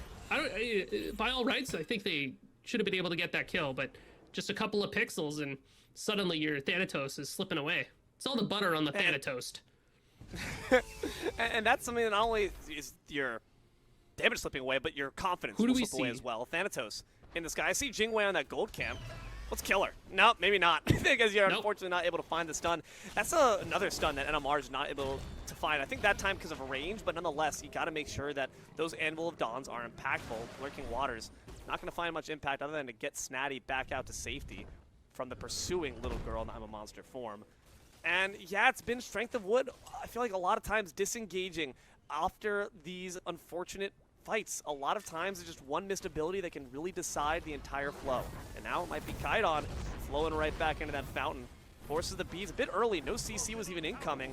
Now the Crush Death Scythe combo finds you. The Naga finishes the job this time. They make sure to do what they were placed down for. Thor TP's back to safety, but unfortunately your Merlin couldn't find any. Thanatos now body blocking out Snatty, plucked, burns the bees. Wow! But Sobek looks pretty low. Amanita Charm saves his life. Eat your mushrooms, kids. Yeah, eat them up. You know what's kind of interesting too? This Thanatos build, it's the same as the Nemesis build, same as the Wukong build of just lifesteal and tank. Lash is such a polarizing item, like especially on this. Hello. You gonna hit him? Ow. No. Unfortunate. But especially on this tank Thanatos, who's going to be sustaining because of his kit, now gets to sustain because of his build and gets all up and in your face. It's kind of hard to burst him out when he gets in front of you, especially if you're a mage. Gold Fury. Bursted down here by the Smite 2 bad boys. Again, they had that confirmed, right? Mosswall's present. They also have all 5 members around the pit. Strength of Wood lacking that Sun Wukong. Oh my goodness. That presence they need. Now Thanatos threshold has been found. Snatty tries a mad dash back to safety as the rest of Strength of Wood look to disengage. Thor in the back line can't find the objective. Instead has to find their way out stage left. Quick stun, CC immune, but the great trap there. Wall. So that relic is gonna fall on deaf ears. NMR finally able to get back out. Good stun on an M, forces their relic as well. All these beads must go. Clutch your pearls as you may. John Rowing doesn't need to really worry about that nonsense. Quick little Sick and Crush combo. Doesn't do too much of a divot to their health, but Smite 2 bad boys did grab the objective. They were able to space out Strength of Wood while they were confirming that, because they just have so much threat from this Thanatos. Wu 2 hits the field. Donut Doug tries to lash. In the Wow, sky? great somersault cloud into the sky. The persistent gust will not save him. Oxform's got to try to charge right through, and all the health they regain. I don't think Scylla's got a dog in this fight, but she's got a dog to try to escape the ricochet wall combo. My God, what a fusion dance. Kiyaka stomps out Scylla. Now Kaidon's gonna be on the run here because look who's chasing after them. Twig gets turned on. Polly plus this Merlin auto does so much. Oh my gosh. Dear Dude, God. it's like it was talking about this lifesteal build because now you have Lash plus Umbral Link plus the Devos. John Rowing's very difficult to kill. Very, very hard to kill because he just throws out a couple abilities and you're like, well, I was supposed to be able to kill you within the next few autos. But no pen for Donut Dog whoa. means it's just not going to happen. Thor in the back line off the Anvil of Dawn might be a bit of buyer's dead? remorse. Didn't realize Mosswall is right around that corner. Again, man, I've got to say, NMR, these ultimates are looking a bit rough here. 18 minutes, 7-8 in favor of Smite 2 Bad Boys. And gold lead as well, despite that really good fight from Wood. 4K behind. Now, how can Wood come back in this game? You have all the pieces available to you. I mean, you've got this Thor, Wukong, Sobek, so much CC on demand that you can have at a moment's notice. Like, and it sets up so much too. You have the follow-up with Merlin. I just think we're not quite using it. We haven't had a chance to really see it get pulled. Unlike the Pyromancer, falling down to half, you have Snatty in the area. They do have Sunder. Up and available. The bomb's being used for damage instead of confirm, and that forces the dash back. That does not feel good. Thanatos patrols in the sky for any ne'er-do-well. Aurora going to be able to take that one down for Smite 2 Bad Boys. And a tower to boot, left side. We are seeing the Hoi try to make their split push attempt. But it doesn't seem like either team wants the fight at this point. Just another objective, uncontested for the Bad Boys. It feels like Strength of Wood has been able to find picks, whereas Smite 2 Bad Boys have really been able to find objectives in big fights. And when you think about what's going to be the most important thing at the end of the day, it is obviously those objectives in big fights. Like, that is just what wins you games. But if Strength of Wood can turn those picks into objectives, into bigger fights, that transition, that is what they're really looking for. They have the team to do it. They have the ability to make it happen. It's just going to be a little bit tough. A lot of Smite 2 Bad Boys, gods are going to be super tanky. Between Nem, Thana, and the Scylla, you're like, who am I going to pluck? You got to try to find Jingwei. You got to try to find Agni. So it's a tough position to be in. Not impossible, though. Tough also to be locked in the jaws of this Scylla support. Aurora's been really on point with these Emma monsters, forcing you to fear them, respect their name. They dash in aggressively. Magi's Blessing is going to keep them safe in the Ricochet stun, but now are going to get caught beneath the lurking waters. Strength of Wood are not sure if they want to pursue into combat. They lurk behind a bit hesitantly. Kaidon might be in trouble. Eats that scythe on the chin, but at the very least, Sobek's got the body blocks now. Plucked back in, but Thanatos wants to be there. Mosswall obliterates Snatty. A burnt shard crisp where the crocodile once stood. Kiyaka don't even need that execute threshold. Donut Dogs already put their head on a spike. Sun Wukong in the sky. Looks as now 3 members of Smite 2 Bad Boys lurk in the wings. They're menacingly cracking their knuckles, waiting to bring you to the grave as well. The Oxform, though, ensures that will not happen just yet. So much damage all at once from Smite 2 Bad Boys, and Kaidon just gets caught in the middle of all of it. And John Rowing, as tanky as this Wukong is going to be, as much as they're going to be able to live, it doesn't matter if you don't have the follow-up available. So now Smite 2 Bad Boys are going to take a look at that Gold Fury, and because everybody else is kind of busy, they'll be able to confirm it all that much as well. But that's what I was talking about. Smite 2 Bad Boys, if they catch you out, they kind of just win these fights. And a lot of it is because they have the ability to lock you down with Twig, with Ramakami, all the slows, the stuns, the cripple plus root from Aurora, who just cannot die, it would seem. It's really hard to fight into. NMR in the sky, not going to be easy to fight into anything, so they wisely will retreat back.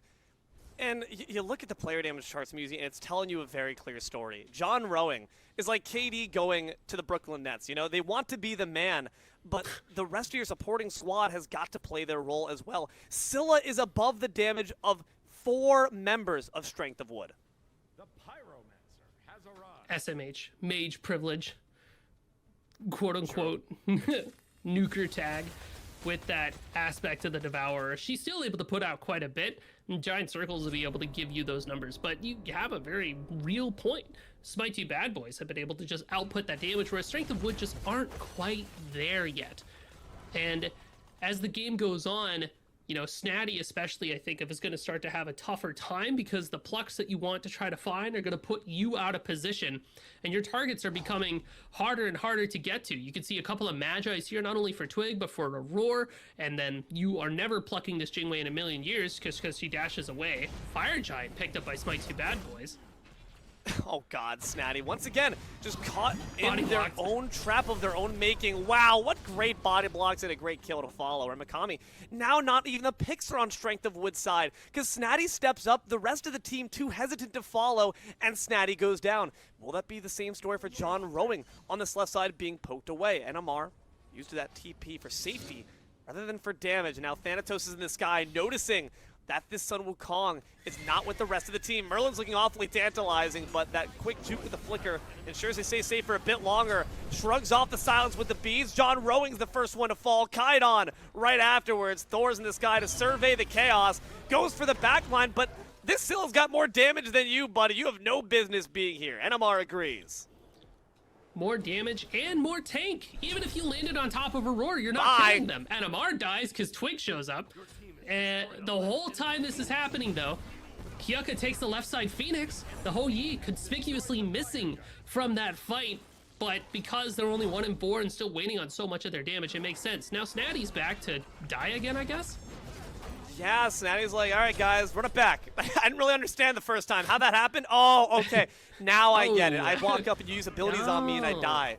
5 members of FG for Smite 2 Bad Boys. A left side bird, though, like you mentioned, from Kyuka. At the very least, they're making some solid plays happen to put pressure on the enemy side. But with Snatty dying yet again, I worry if this staggers the death timers a little bit for Strength of Wood.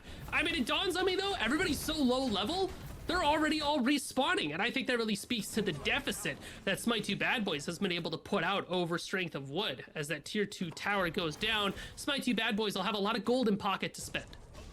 Yeah, 2 tier 2 still available as well, and it's a 12K lead. 24 minutes in, things are starting to look really dire. So if your team is meant to kind of find these plucks, find these dives that put you out of position, but you're dying too quickly to even do that, how do you start a fight as Strength of Wood? Do you start a fight at all? I mean, Strength of Wood wasn't really grouped for that last fight. As I was watching, I noticed they had John Rowing up, you know, next to like Pyro Pit, while Kaidon and NMR were like down in that lower blue buff area, as it does seem NMR is forced to use their ultimate to get away. We haven't really had a chance to see them group up and really have the follow-up and set up the caveman combo, you know? I think that's getting speed buff harassed, steal is by the way. successful. Poor NMR. Dude, again, man, like, everyone salute your public school teachers. They go through a lot. Speed buffs being stolen, lunch money taken.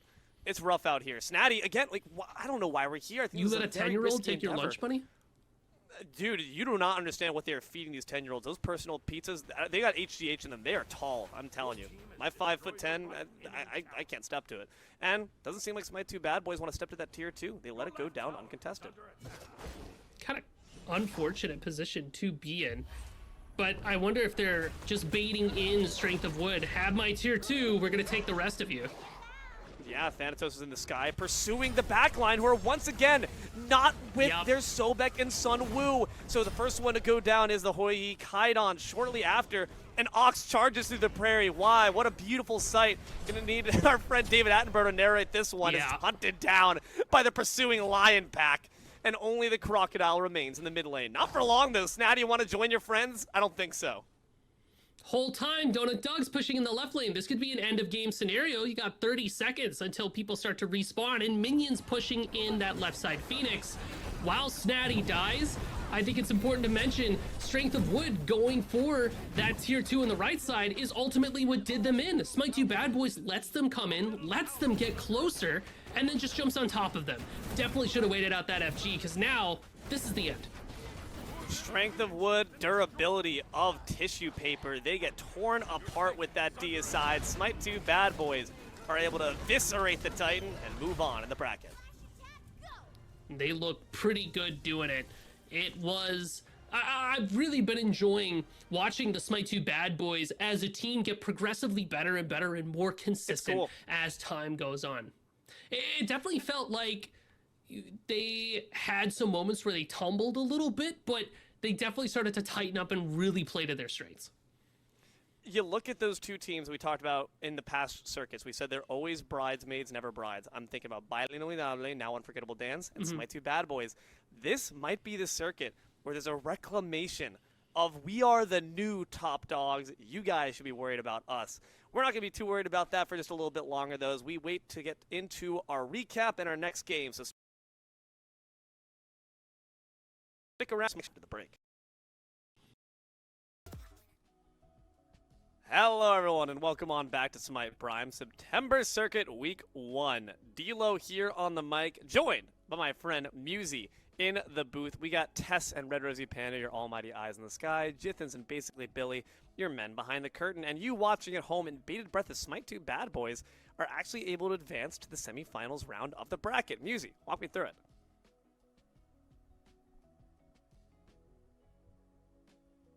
You're definitely muted, Musy. Musy. Come, Musy. Musy. Musy. I'm gonna level with you so quick. I have 3 different buttons that mute me, by the way. And one of them is like a whole always ability pressed at kit. any given time. I'm a silence-based character. Smite 2 Bad Boys silence all the doubters and take Strength of Wood off the team. I think it's worth noting Strength of Wood, a little bit of a newer composition, not a name, full of names that we have seen, but not a name as a whole that we've seen before. So Yes. Smite 2 Bad Boys didn't really suffer too much from, the roster apocalypse that happened before Smite Prime. So they've got a lot of synergy. I think that really showed up in this game, honestly. It felt like they were more coordinated, they were working well together, and they really just knew their game plan and executed it. Just overwhelmed Strength of Wood with just damage and raw tankiness that really opens the door for Doug and Moswell to show up, and Twig too on the Thanatos pick. Knowing that nobody can have Aegis means that Hovering Death just becomes infinitely more valuable. You gotta say, a lot of respect from me for Smite 2 Bad Boys in the sense that every month we've kind of had that mini roster apocalypse. This one I think was particularly grand, but the fact that Smite 2 Bad Boys, they say, listen, I know that we're losing quarterfinals, semifinals every single time. I believe in us. We can just muster our way through it with chemistry, with hard work, with practice. It's going to pay off, and it is. It's really, really loyal to each other and also just to the game that they love to make sure that they just stick by the same 5. I really do have a lot of respect for a team that recognizes even if we're not at peak performance, we can get there. The ceiling is not just the limit. We can go past that. We can shoot for the stars. Smite 2 Bad Boys, as time goes on, I feel just get progressively better and better and better. And I'm really excited to see them. I think it's not too distant a future where we see Smite 2 Bad Boys in a finals or a grand finals for Smite Prime. Not in the losers bracket, but like all the way up there in winners. Like they have the grind, they have the potential. And I've just seen these players improve, and that's really exciting to see. I think we'll see more Strength of Wood next week. Again, you have a lot of big hitters on that team, but it just didn't come together this go around. Smite 2 Bad Boys as well as Baile advancing on further in the bracket than you're used to seeing. All the bridesmaids are starting to finally get into long-term relationships. They're starting to settle down. They caught the bouquets, and now they've got to put a ring on it. And we got to put a bracket on the screen to take a look at what's been going on. It's going to be, avert your eyes, kids. Joe Biden Esports take down Adapting's team of 800 GPM. I mean, worth noting, 800 GPM is an EU team, and they're playing on EU ping. But to say that that's the only reason they lost is cope, right? You got to give Joe Biden Esports their laurels for being able to come out on top over a team like that. It's unfortunate that we see Adapting come back, but we don't really get a chance to see them progress too far. But knowing that they're back in the scene, knowing that they're putting that effort in, I think they're going to be a scary team next week as well. High Velocity Diarrhea continues on their march of terror. Uncle Stinkus over here. Like, what do you mean? It's a name diff. If I'm being honest, Dilo, it's a name diff. I think people queue against a team like that, and they're like, I don't care. Not losing to a team called You are. You are. You do. You lose those. Nobody gets to win against that. They might win this week. They might. Aura alone. Aura of not taking a shower and forgetting to wipe. Like, that's all I'm saying. I just had 2 bags of these. I said 2 bags of these. I might have some high velocity, something coming in. Okay, yeah, we're done. Okay. Are we Dude. Who's next? No, here's the thing, though. Esports versus Dancy, right? Yes, Oh, yeah, it's yeah, Dancy and high, but it is named diffs. Like Joe Biden Esports and high Joe Biden velocity Esports? Diarrhea. God. If there's a finals between these 2 teams, I'm actually going to lose my mind. Mr. President, President, get down! It's high velocity diarrhea coming your way. Okay, Oh. Danzy though. Danzy's who we're focusing on right now, and Danzy, if you remember, that's Cherry Slush, aka Orange Cherry Crush, aka Orange Kiss.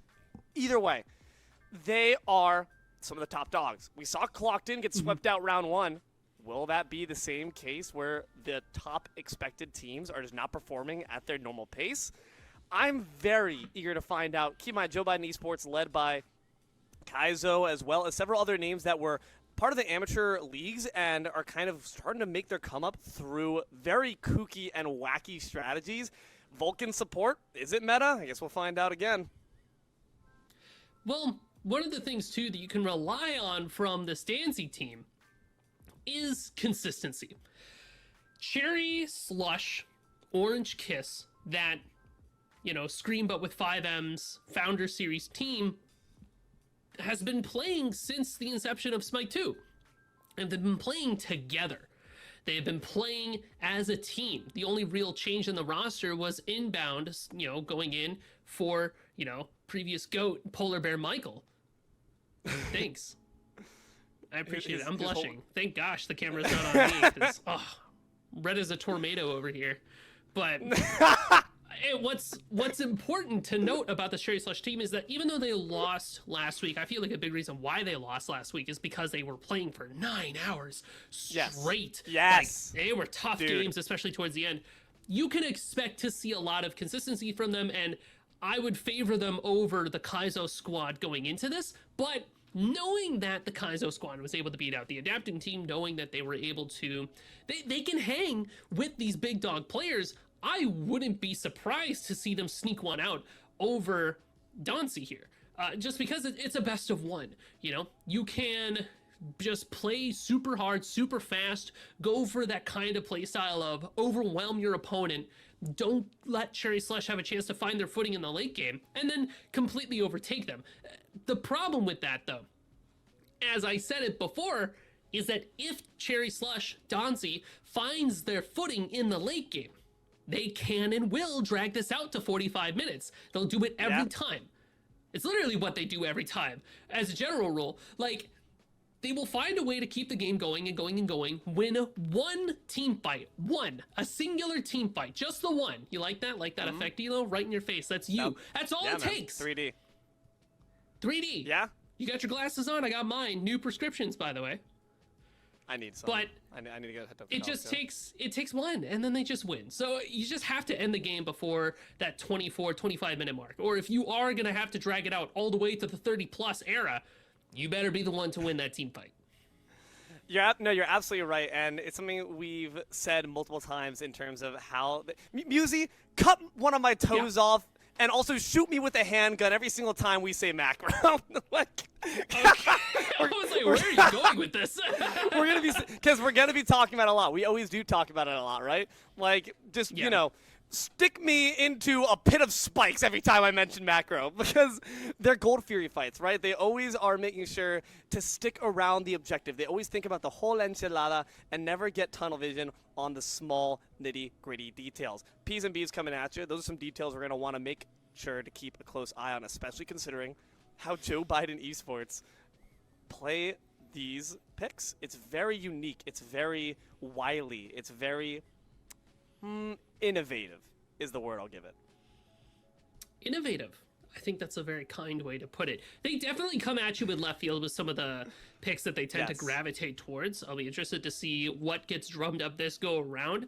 I think there are a lot of sauce picks that could happen. I'm almost expecting a Zeus. from Joe Biden Esports here. Something in my gut is telling me Zeus juice. Like that's just where the vibes are at. Especially because you have C-Host on the big screen here too.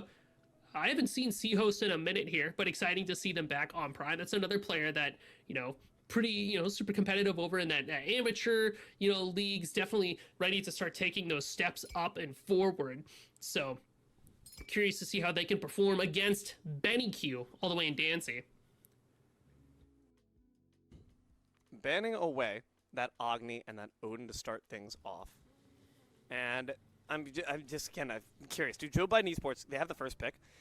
Do they decide to go out with left field, or do they stick by the tried and true? So far, we've seen Sun Wukong twice, and we've seen different results. But in both laning phases, it was kind of getting battered a bit back and forth. Artemis and Merlin, simple backline bans, can't hate on that. In Artemis, this is the second game where we've seen the Artemis ban, and I won't lie to you. Not sure what the reasoning here is. I mean, Caledonian Boar super strong. You have Sunbeam Bow in a really good place, so when you're able to pair that with her attack speed stim, that's kind of what I'm thinking. Anti-dive character in this kind of mini meta where you're picking between Aegis or Teeds makes her super valuable to have on your team. So maybe just take her off the board entirely. Jing Wei getting a lot of notoriety even just as soon as today makes her ban-worthy and off of the board. So all of this kind of looks about what I would expect, except for the Artemis. The Artemis is just not what I'm used to seeing taken away because we just don't really get a chance to see her played too often. So much ADC hate out here, and I know a lot of ADC mains would say, man, don't we already get enough flack? Apparently not. No. Get back in your corner of the basement. No. We do not like you. Whip. Now, Joe Biden. ADC players are not allowed to have fun. Exactly. Joe Biden, goes. they now have that first pick ready and up the mark. Sun Wukong still available. Do we see it? Indeed is going to be the case. The Monkey King reigns supreme. It's a first pick. It's either you're banning it or you're first picking it. That's kind of really how I feel. Like, it's just so strong. It's very, very flexible. Even though we've seen it go 1-1 today, I still definitely feel it's going to be one of the strongest solo laners you can have in your back pocket. Now, the question is, how are you going to respond to that? If you're Cherry, it feels like Cherry has so many options they can look for. I mean, Chalk's still out there, Bellona's still out there, Mordred's still out there, and even though Chalk has kind of seen a bit of a fall from grace, still offers a lot of setup for the rest of the team. If you're thinking about what Benny Q wants to pick up, Hecate is still out there and available too. Or, I haven't seen that in a hot minute, Neith. Global presence, a lot of damage, not too shabby. Probably going to Benny Q. Global presence. A lot of damage. Great taunt. Not too shabby. Noticing Athena a can be trend paired here. alongside it. Lot of global presence here, D-Lo. You know what would really rock with this global presence we have here? What if we get a Nuwa for fun? Oh, God. That's not fun. That's not fun at all. You know, actually, awful. Cyclone Spin was playing a Nuwa at some point last week. I said it as a joke, but imagine with me, if you will, you pop a Nuwa ultimate to get vision so your Neith can ult and then Athena Aspect go in there. Oh, no! they know. Haters of fun, Joe Biden Esports. Take away the Nuwa. That's unfortunate. I mean, not that what I said was going to pass in any reality, but oh never mind. Oh, I'm so good at this. You're right. I knew he was showing up. I knew he was coming. I knew C-Host wanted him, or either Kai'Sa's gonna have him. Like, Giant Circle's really good with the mana build right now. Gem of Focus makes him very hard to pin down. So just a lot to love with from that character. Who do you think's older, Joe Biden or Zeus? Ooh, that's tough. I know. It's like, C2. what's older, Granite or Bedrock, right? Like, I don't. Good point. Now, all right, we'll leave that for the philosophers in that case, and we're now going to be philosophizing about what Danzy have to pick up instead. So I think that's the mid. I personally think Benny Q's probably rocking that. We've seen it before. Thor, this is some intrigue. Where do you want to see that go, Musi? It could go to Scream. Oh, you know what? There's already a lot going on here. There's a lot happening here. It's another Smite 2 shuffle. There are possibilities of where people could be for my hat in the ring. Whoa! I'm almost wondering if it's Athena solo, Thor support for Bobby, CERN ADC, and then... Nope. That can't be right, because you have Cupid here as well. So what are we doing with our one magical damage character and a dream? Height of the Nemean line stocks just skyrocketed, by the way. Super good. A little bit of insider trading from me to you with those 4 physicals. A lot of flexibility. You could go CERN jungle with the aspect. I feel like Scream would pull something like that out. I really do think this Thor is going to be headed to Bobby. I feel like Cherry would play an Athena solo, and Cyclone would pick up Cupid ADC and Neath in the mid. That's kind of where I'm thinking. That's a lot of pressure on this Athena to make sure that global damage rotates early, because if you start buying shirts, you know, Old Navy, 3-for-1 sale, all of a sudden you find yourself having to chew through an awful lot of prots to actually get to the fleshy meat down beneath. Now, Joe Biden Esports on their side, their comp, actually, Musi, gotta say, they're playing it pretty traditional. They're playing it pretty seriously. Yeah, I mean, you have Umoja with the support, Uller ADC, Hombats jungle, Zeus mid, Wukong solo. This is kind of like the same kind of comp you would see maybe in a ranked game that would show up every now and then. Where you're like, okay, cool. These are all... Whoa! Well, this just changes everything, Whoa! Whoa! Okay, hold on. We just got pranked. Okay, Musi. Joe Biden Esports take... This makes a whole lot more sense now, doesn't it? Joe Biden Esports actually the ones with 4 physicals. I feel sick. I now feel like more so than ever it's a CERN jungle. Now I really feel like sense. CERN jungle. Athena could still be in that solo lane. Well, I don't have to guess, actually. We could just find out. Yeah, let's hop into game and finally get all the answers we are oh so desperately asking for. Musi, what do you see? Well, oh, no. I was right about one thing, at least. Well, I was right about 2 things, 3 things, at least. But it's going to be Losh and Young Bidness that have kind of made the swap here, where the Thor's going to be solo and the Athena's going to be in support. So a little bit more of a traditional spot for Athena, but not my favorite position for her, just because one of the strongest parts of Athena's kit is the global presence with that ultimate. And having it be in that dual lane... I don't know. It's not my favorite because the early objectives are on the left side of the map. So when you're trying to play for that man advantage, she's already there, you know? And also, dude, what damage is she doing in that role? You got a war flag, sure, but that's more for show. A lot more bark than bite. And, you know, like you said, 1 magical damage is going to be attached to your tank who's not going to be building for it. So you're really relying on the rest of Joe Biden Esports to pick up the slack there. CERN will have the shred, that autumn stance. Maybe can help in that damage department. Also worth noting, they don't have the aspect, so it's ranged damage for the CERN jungle. So I don't hate it.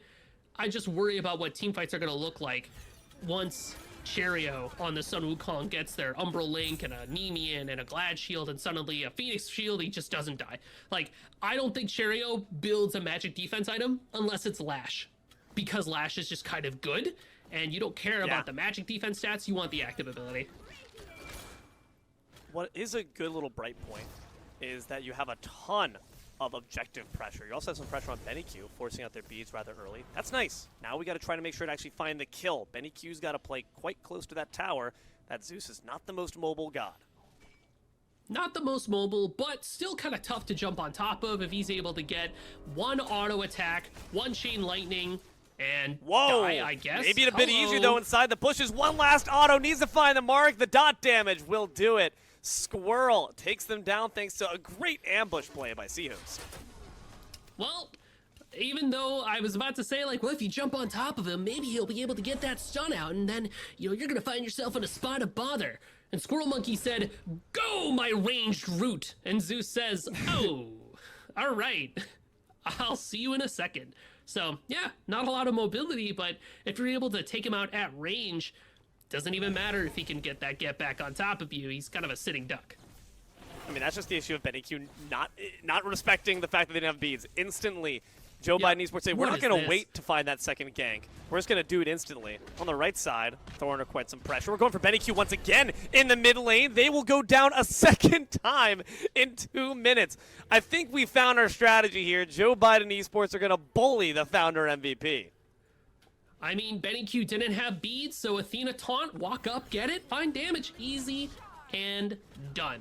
So already putting a lot into Seahost's hands, who's going to hit level 5 here. Now the global presence on the board means that any fight that happens for Donzi, they have to contend with the fact that not one, but two ults could be coming at your head. Need it watch out there, Kaizo. Now we're into ones who are invading and raiding in this backline of the jungle. The Athena in quite a spot of bother. Good knee ult, though. Gives an opening for inbound to be stunned away, and the root off the mark still might provide some extra sustain. They're going to look for the damage on top of Young Fitness, who will go down thanks to a good Sunder inbound. Finds that kill. Hoonbots joins the fray, but without their Athena there to head the charge, doesn't seem like Biden Esports want to stick around. That was a really aggressive foray by Danzy, but it's being paid back so far. Level 5 difference. Gonna need to split the difference there with the beads instead. It's a good steal from Vaporish Coast. They retreat back with that buff in hand. From Vaporish Coast, that's not Scream. So we do have a sub here for Dancy as I kind of lock in on the names that we're seeing show up here. So interesting to see how the Sunbats will be able to perform. It's going to be a different playstyle from what we're used to from Scream. So maybe that's why, you know, Benny Q is going to be under an extra bit of harassment as Dancy has to re-gel with the rest of their squad here. But a good answer from Dancy to hopefully take some pressure off of Benny Q after they had to take a couple of, you know, rough and tumbles there. Just kind of show up to Joe Biden Esports and be like, hey, slow down. You're not all that. You can't be doing all that. We can still control this game. Worth noting, one of the things you can't have in terms of control of the crowd variety, Vaporish Coast not rocking the Hoonbots aspect. How do we feel about that in the context of this game? Well, you do have a fair amount of stuns that can come out from Cyclone, from Bobby, even from Benny Q or Cherry. Maybe not a stun, but like knockups. So I don't hate it. You're definitely going to be opting for more damage. You won't have as much lockdown, but you're going to have your team to be able to take away some beads so your Fear No Evil can get the, you know, the setup that you want for your overhead smash. I think in this instance, it's definitely a good choice not to go the aspect. Let's see if it ends up paying off. Right now, this left lane's where I'm interested, because again, I really want to see Joe Biden Esports look for that objective. Gold Fury's up 5 minutes in, but the gold, in general, a slight advantage there to Danzy, despite the kill lead to Joe Biden Esports, about 100 for the side of Order. Nothing too much to sneeze at yet, but if they get a kill here on this left side with some assistance, then we can start to see those numbers play out a bit bigger. Right side, though, is really where all the pressure is at. Both junglers showing face. Hoonbots trying to find their way in for a potential gank on top of the Thor. Seems though that Losh is going to be just fine. They TP beneath that tower, no issue. I don't know if it's worth it to try to put pressure on a Thor, just because he's got the hammer and the ultimate. It's hard to pin that character down, especially where they're going to be building a little bit more tanky. Although, between the Skegox and the Kestis there, kind of looks like we're opting for a Jotun's Revenge, or... Yeah, that's a Jotun's Revenge you're going to have for first item, so maybe because there's no prods, you want to take a look at that. An early Gold Fury pull from Danzy, and doesn't look like Esports knows that it's coming. Kaizo's present, has Sunder in pocket, but the waves are going to prevent you from trying to enter on in. That's one Gold Fury already secured by Danzy. Can we get any kills on top? Nah, it's a stampede back to safety. Musi, I'm sacrificing one of my toes. Macro play, baby. That first Gold Fury. Doesn't matter if Benny Q is getting harassed in the mid lane. We can still pull the objectives when you're spending too much time elsewhere. In goes Vaporish Coast. The beads are burned away as Joe Biden Esports are trying to harass Benny Q once again. He's going to be stuck underneath this tower underneath L2. And for what? Benny Q's still up, but if you look at the build that Seahos has, Sands of Time plus Chronos Pendant, you can expect to Spirit Desolation right afterwards. So the ultimate, you might as well burn it. You're going to have it up in just a second here. Not too shabby at all for Danzy. Left side, another invade. Danzy really taking advantage of the fact that Kaizo oftentimes leaves their duo laner alone very early. They say, good luck, goodbye, I'm going to try to do something elsewhere across the map, which, to be fair, yeah, you have that global presence as an Athena, but you kind of want her to stick around until the moment the ultimate's necessary, right?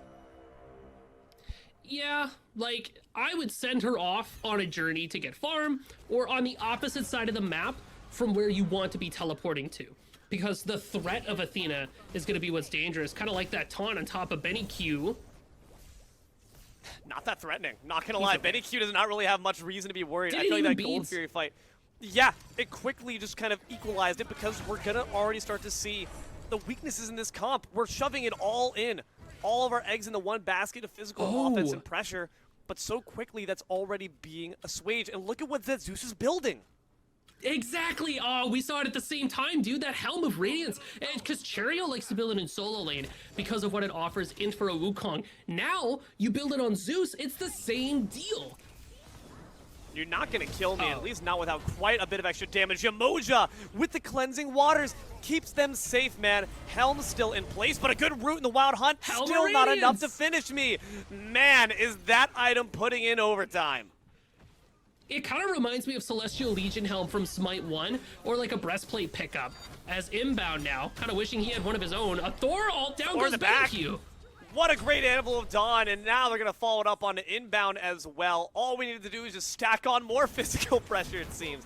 Sun Wu left on the right side to take down that tier 1, but it seems that that pressure will be responded to in like fashion. Boom pops around the back, has that fear no evil. Will the tower be left standing when it all goes said and done? A good backflip keeps that meat safe. Tower's still alive for a bit longer. Kaizo finally able to finish it off, but now that might be where they lay their rest. Cyclone takes them down.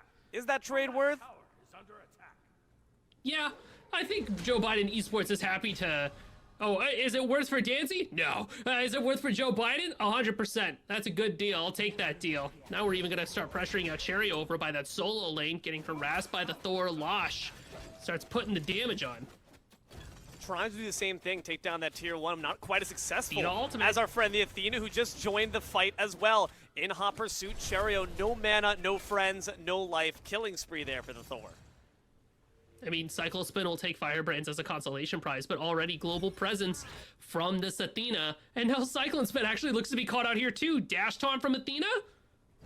It could be incoming. Gotta turn the corner first. Maybe one day. Cyclone. Oblivious dashes in because Zeus is on the way. Zaps that squirrel right back into Kingdom Come. Now the Thor could be in a spot of bother as well. Cyclone has that axe ready. The double tap, though, will finish off BenQ. We really hate that MVP, don't we? And might instead have to be all up to Cyclone Spin to finish them off as they take the shutdown. Lots of fighting happening everywhere across the map. It feels like Joe Biden Esports is already at a stage where they're trying to death ball, leverage man advantages, try to find picks. But Donzi is trying to keep up with that rotation style and just find picks where they can as well. Or, you know, smaller objectives, things like towers or nagas or camps as they kind of run through. That gold tree that they got earlier is what's keeping them afloat in terms of gold, but also the builds are going to start coming out in such a way that makes it so that Donzi is going to get to a point where they can't be killed. We're already seeing it with these Helms of Radiance for BenQ, for Cherio. Now, they're just going to be able to get more and just stay alive forever. Emoja's buying a shirt, Sun Wukong's buying a shirt. I'm telling you, man, it's a back-to-school summer sale just for all of your needs. Cherio, he's a bit of safety. We'll find it as they work here at the base, but hold on a second, it's 2v1. The Ox form tries to get to safety, but the double tap will follow. A little hop, skip, and a jump from Losh. Very jolly, very jovial. Sun Wukong in the sky. Zeus in the mid lane might instead be where the pressure really lies, since Cherio is able to get back to safety. Doesn't seem like there's going to be too many bodies dropping, if at all. And 11 minutes in, 4-6. Danzy still retain their lead. That might change, though, with BenQ being put on the kill board once again. Athena got to turn back. Can't weather that storm. Thor, though, dives in. After all, he is the god of thunder. Loesch takes down BenQ once more. Cherio follows it up onto the Athena, and Vaporish Coast wipes off Loesch with a sweep of the staff. There goes the axe in on top of Seahost, who will end up falling down. Cherio in the back, seeing if they can find more. No staff slam with the stun, but still plenty of damage to follow. Cherio can also link hands with their monkey brother-in-arms and finish the fight. It's a 4-for-1. We got BenQ at least. Yeah, but even after you killed the Zeus, yeah, BenQ already ulted, so like, what's he gonna do? Once the mid laner is able to get that damage off, they're kind of fine with dying. Now you're looking at your jungler, your solo laner, your ADC to really clean things up. Kind of like Vayu, who might get cleaned up there in that dual lane while Gold Fury happens. Left side drops the Fields of Love for a bit of extra protection. I don't know if you want to stray forward, buddy. That knockup does indeed hurt. Preemptive Beads doesn't actually immune the stun. Just a bit too early, buddy. Now you're going to take all that damage. Coast, luckily, was able to follow up. Gold Fury goes the way of Danzy. And everything else is as well. A great water portal keeps Kaizo in the fight for just a little bit longer. But that might just be your own doom now as you You see Los join the battle, winds around the water portal. BennyQ does show face, but that might be the real target. Better be careful, buddy. They hate you in these parts. Los takes down inbound, and you know just who's gonna be next. One last unravel. BennyQ makes their 6th trip back to Fountain. Just stuck around a bit too long after that Gold Fury, feeling a little bit too strong. It's really funny, both teams walk up to each other like they're gonna be the winners every single time, and that just means people die very quickly all the time. Pyromancer being pulled away, but now we're looking for the Sun Wukong instead. Oxform launches headlong right into that wall. The Unravel not able to finish the job, and the Somersault Cloud keeps him sustained for a bit longer. Now this fight no longer looking tenable for Joe Biden Esports, but Thor lands just in the perfect position to try to stop this Sunwoo's path. Didn't have that wall available, so the dash back will be successful, and it does seem both teams will get out with only a few scrapes and bruises. Cheerio is so hard to kill. You know who isn't? Seahorse. Wow. Bye, I'll miss you. Coast goes in, looks for more. Great axe combo there, followed up from Cyclone Spin, just linking hands. And again, the CC and the general cohesion of these teams when they're diving in their respective duos is very much difficult to match. Uller, though, could be in trouble. No longer has their duo with them. Instead, they got a Thor, and that's on the enemy team, trying to pursue the Glorious One. No axe in pocket, but still some decent damage. Can at the very least try to take down the Squirrel as a trophy before they fall. Kaizo gets the shutdown kill, but man, you did not need to or want to lose that Cern. That is so tragic. Danzy takes the consolation prize of a Queen Naga as well. They had to drop the Pyromancer while that was all happening, and now inbound, walled out by Losh, but that is a very takey emoji. Spirit Robe plus Stampede. It's almost like everybody from Joe Biden Esports, or everybody who has the damage, is going to be dealing physical damage. So Bobby is just able to full spec into Fizz Prots and shirts on shirts. Jay chillin'. I really do feel that the longer this game goes on, it doesn't matter how scrappy Joe Biden is. Danzy's just going to be able to tank through a lot of the damage that comes out and then just chill. Scrappy is the perfect word for it, because that's what I think Joe Biden's game plan is. If Danzy try to get their focus on the macro, Joe Biden try to kind of drag you into their mud. They try to make you stop focusing on how to be a good Smite player. They want you to just focus on the fight and have you, forget about the Gold Furies. Nah, why do that when we can just fight 3v3 in the mid lane instead? But Danzy are not ones to forget. They always have the game plan in mind, and right now it's to win this fight in the mid lane. Athena can't even take off the runway. That plane is going to be reviewed for a bit of an engine check. I mean, even as Joe Biden's trying to convince Danzy to take every fight in the board, it's ultimately benefiting Danzy. Look at the level difference for the junglers here, D'Lo. Coast is up 3 levels over a Cern. Already in a tough position because they're kind of an atypical jungler pick, so they can't rely on what a lot of other junglers can. As, once again, Cheerios in the sky, scooching along in that Somersault Cloud. You can do that? You can drift in that thing? Thor instead just decides to abandon the Squirrel. That was crazy, man. You see that, John? Cern might need the same kind of mojo as they try to speedily drive their way back to safety. Instead, they're driven right back into a corner. Inbound takes that kill. It is reaching a point where even though the kills are telling you that this game's looking pretty tied, I'm going to tell you right now that Danzy's going to start walking away with this, because Joe Biden Esports, as many picks as they can find, it just doesn't matter. Axe off the mark. Cyclone Spin could be a really good kill to find. Unfortunately, it's Athena on the front lines instead. That magical damage, only one you have available. Axe almost jukes right into it, guys. So better be careful there. Goes in with a taunt. It's a great water portal to ensure the Athena cannot catch up, but by golly, Kaizo's gonna try. Hippin' and hoppin', but got a lot of time and space to cover before you can get back to the rest of your friends. And BennyQ, they got a chip on their shoulder. They want revenge. Here comes Coast from the top side now to catch out this Athena. No aspect means no taunt, but doesn't matter when the damage is good enough. There's the fear no evil, and there's the kill. Just as much as you might imagine Joe Biden hate BennyQ right now, Danzy seemed to have that same ire right back for Kaizo, a.k.a. Young Business, a.k.a. Youth Commerce. The commerce isn't looking that great, Musy. Stocks are looking rather low. Maybe you should go back to university, buddy. Get back in Econ 101, because last time I heard 8K down is pretty shabby. Yeah, it's not a position you want to be in. It's a bull market? Bear market? Bull market? Ox market. Ox market. Ox market. Oh, I like that because of the Wukong. It's a Gold Fury Bingo. market for Danzy here as they pick up the third one of the game. And again, while Joe Biden Esports has been so focused on fighting, so focused on the scrap, Danzy just kind of looks over and says, okay, we're going to do gold if you don't mind too much. And while Joe Biden has this global presence, they were deathballing a little bit in that mid-game, 9 minutes or so, but now it kind of feels like Danzy just kind of held out long enough to be able to be fine with it. Thor ult in the air, Losh is gone, but now you won't have it for the next fight. One less global tool in your back pocket.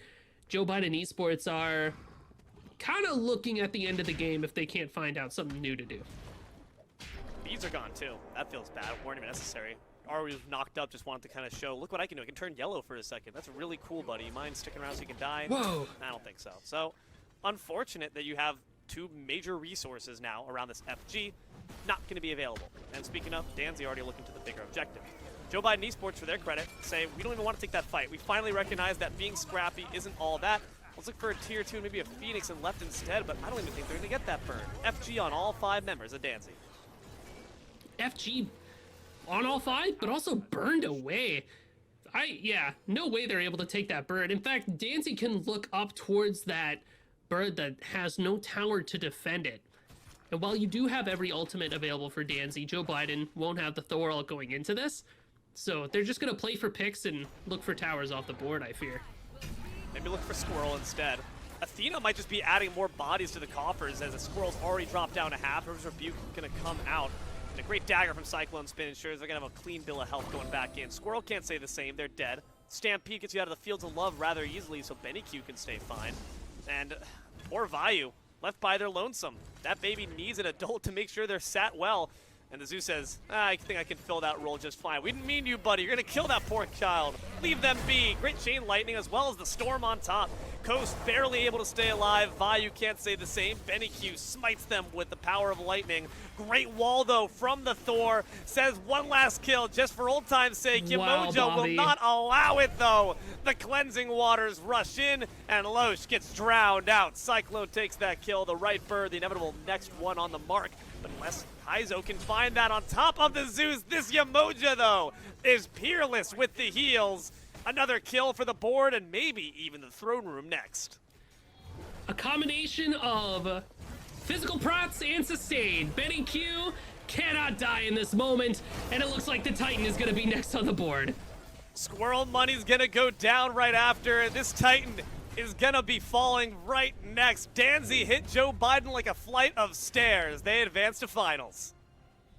I mean, it really did come down to the fact that you had 4 physicals and 1 magical, and already put a lot of pressure onto Benny Q. It immediately prompted him to go that Helm of Radiance, and suddenly he just stopped dying. You know how much health he was walking away with in all these engagements? It was just a little bit, just enough. But that just enough is all he needs to be able to stay alive. 1 is more than 0. Inbound did a great job cleansing every single time with those shields. Keeping them alive time after time. I mean, what a great Thor wall from Loesch, right? Doesn't matter, though, because you got to kill them. You got to chew through all those prots every single time. And every single time that Inbound would, pour a little bit more into the Zeus's cup, more prots you have to chew through once again. Do you have enough stomach left to try to eat up all this? They say, we're full. Sorry, buddy. And right now, it seems that our friends on the side of Danzy, they're full and rare and ripping to go for that final set. But until we get there, we have a little bit more to talk about, so stick around. That recap of those semifinals games and the grand finals for this first week coming at you after the break. Hello, everyone, and welcome on back to Smite Prime, where the plays are always a premium, and we are at the pinnacle of our Week 1 September circuit here. Grand finals on the horizon. D-Lo on the mic, joined here, my friend Musi in the booth. Tess and Red Rosie Pan, your almighty eyes in the sky. Basically, Billy and Jithens, your men behind the curtain. And get a little bit of a peek behind the curtain of that last match we got to see. Joe Biden Esports, they stumble. They unfortunately fall on the precipice of those finals. Danzy, take them out.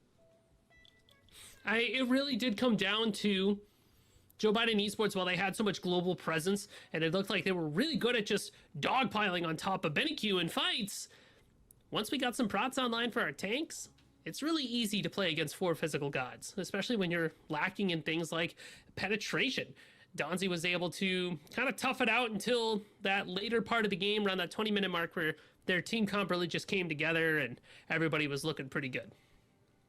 And again, I just don't think it's possible to really get Donzi to get off of their game plan. Sure, they were taking a lot of these fights, but the 1-for-1 trades, the 2-for-1s, it doesn't really matter because Donzi are still, in the meantime, in their spare time, they got hobbies. Those hobbies include getting Gold Furies, getting Pyromancers, getting Benny Q out of these sticky situations thanks to some amazing heals from inbound. I love inbound on backline supports, and this game is a perfect example why. Just being able to keep Benny Q up and running so they can keep pumping out their damage. It really was part of what enabled Dancy to just start walking up, because not only do you have Benny Q rocking that Helm of Radiance, you've also got this emoji with the Rejuvenating Waters right behind them. The auto attacks, just a little bit of sustain, so it keeps the Zeus up and running. The engine keeps going. You're never running out of gas. This game, more than anything, made me want to see, and again, I recognize the fact that Adapting's team was, of course, playing on EU ping, but like, what was that game like? what was that game like? Adapting, darling of Smite scene, destroyed by Joe Biden Esports in the 4 physical posse. Like, I don't know, man. I think I got to see it to believe it. Nonetheless, you can see the slash lines right there. 6-0 on Vaporish Coast. Had to fill some big shoes in wake of Scream's absence, but I think definitely answered the call and fulfilled the need. I mean, Homebats is going to be one of those characters that you can just kind of leverage to the greatest potential. Shoutouts to Fear No Evil, and shoutouts to being able to chase after folks with the monkey overhead smash. There's just a lot to enjoy from a pick like that. It's easy, it's safe, it's classic, it's Smite, and especially when you have Benny Q, giant circles on circles, it's kind of hard to not play. Bracket coming at you here to see who Danzy gets to step up against. I'm rather curious for it myself in this best of 3 grand finals for week 1. Again, not quite the closed bracket just yet, but this will help decide who indeed reaches that threshold. Clocked instantly have a lot of ground to make up. It's my 2 bad boys take down High Velocity. Both of the silly names, we're getting serious now. They're out of the bracket, and it's going to be the Bridesmaids up against the Brides. Wow, this is kind of a big moment for Smite 2 Bad Boys. There's a lot riding on this for them. I mean, yeah, they've made it to finals. They'll have good standings, you know, going into next week, you know, maybe start looking about that week 4 scenario, closed bracket, but the precedent that can be set here is huge for Smite 2 Bad Boys, and there's an opportunity to do it with the fact that Scream is subbed out for Vaporish Coast, so this is an opportunity. The door's open. Just got to walk right through it. We're going to walk on over to P's and B's and get to see if someone will be first picked once again, or finally if someone will ban that stinking monkey god. He is pretty good. I say he's like one of the best solo leaders in the game right now. Even if he doesn't always have a chance to perform, I think he's always valuable.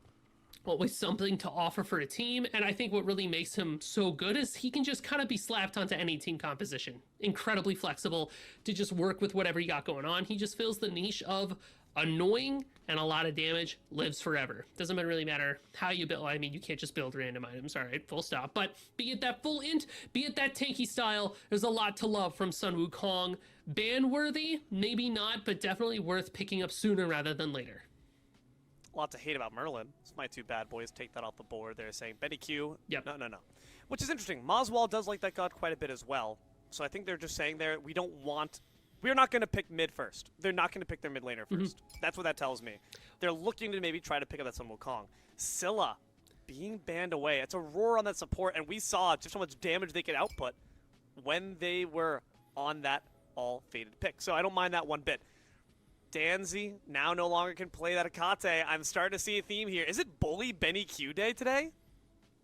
It's going to be hard to ban out Benny Q. He still has a few picks to fall back on. The Agni ban, that's smart from Dancy, because I was thinking to myself, if we're banning on Merlin and Akati, we're playing for that Agni pick from Oswald, so now they're going to be off-kilter there. And Homebots feels targeted against Vaporish Coast, which I maybe would have put more pressure on Coast in these bans, just knowing that they're going to have a tougher time, bouncing around in their roles, trying to keep them off their feet, but hopefully Homebots will be enough for Smite 2 Bad Boys. And then, of course, Jingwei, which, again, a pick that kind of flew under the radar, I think, for both of us. We were like, oh, yeah, I mean, Jingwei's good. Sun Prod played it once, and now it is just hyper-contested. So it's just, that's the Prod effect. That's just what happens. Yeah, man, all the kids on the playground are like, dude, you play your Jingwei game yet? No? You know, I've got a couple games under my belt. It's pretty cool, I guess. And unfortunately, no one on either team right now can feel as cool as Sun Prod because it's unavailable. Does that leave Sun Wukong or Thor? Top lock? All right. What do Danzy grab instead? So, I mean, I like the Thor pick. You take it away from Bobby. It's another one of those easier junglers to play where it's very straightforward gameplay that you can take away from the Porish Coast. I wonder if that's going to Remakami, though, as opposed to Twig. Wukong's up, probably pick that up for Cherry, right? Like, it feels like an inevitability at this point just because Danzy's been using it pretty frequently. It's a strong pick to have. You could also pick the Uller back up for the ADC for Cyclone Spin. I wouldn't hate that. Fenrir, though, as a lock-in, I feel like that is going to coast. I don't think that's necessarily top lock. I'm not going to lie. I don't think that's the most contested jungle pick. But nonetheless, they're going to show their hand. They're going to show their tails. Sun Wukong and Fenrir join the animal parade.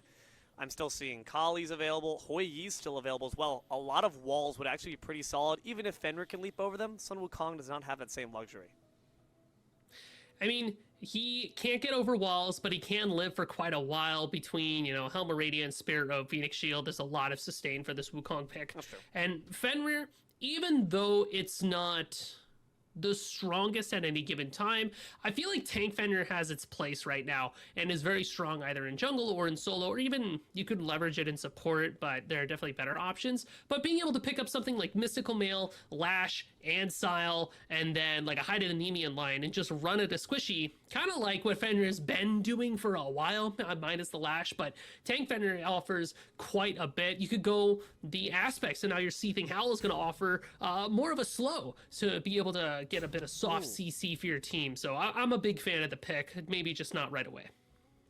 I'm not sure what anyone goes with now. Nemesis and Uller being picked up here. The Nuwa is a consideration here once again. Are they just teasing us, though? Might be the case. Let's focus on what we know is true. Nemesis, Thor. Who goes solo? Who goes jungle? Remakami could take that Nem solo, but we've seen it's Twig. So, like, Twig could leverage that Nemesis pretty well, too, You're right? Like, that's what I think. Twig loves that and pick. Uller, probably for Donut Doug, is what I have to assume.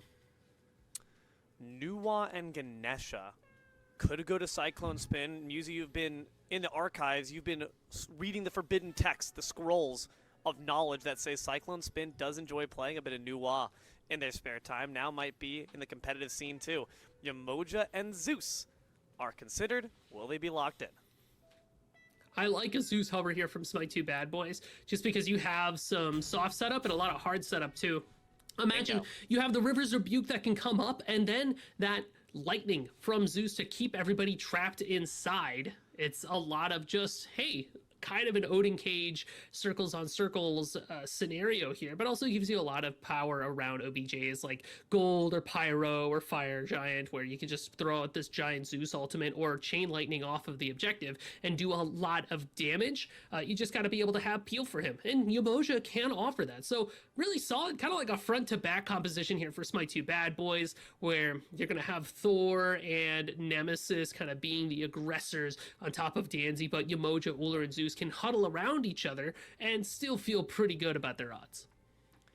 Ganesh, I think, is a really smart pick there for Danzy to knock down that Thor wall. Can't do the same with the waves, but at the very least can guarantee your own safety. And Onher's a really smart pick as well. At this point, you want carries with leaps to evade the rushing waves, and the line will certainly oblige. That's 4 animal gods on the side of Danzy, man versus wild.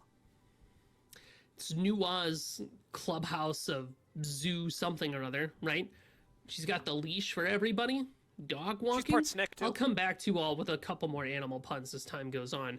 But what I really like about this on her pick is not only the ability to jump over that River's Rebuke, but also a CC immune ultimate is going to be critical when dealing with all of the, kind of easy to apply CC from Smite 2 Bad Boys. You look at Thorwall, Slice and Dice, Uller Axe, Yamoja's got the Moon Strike, Zeus has a stun as well. So being able to press 4, throw out some damage, stay CC immune for a little bit, buy yourself some time, I like that for Danzy.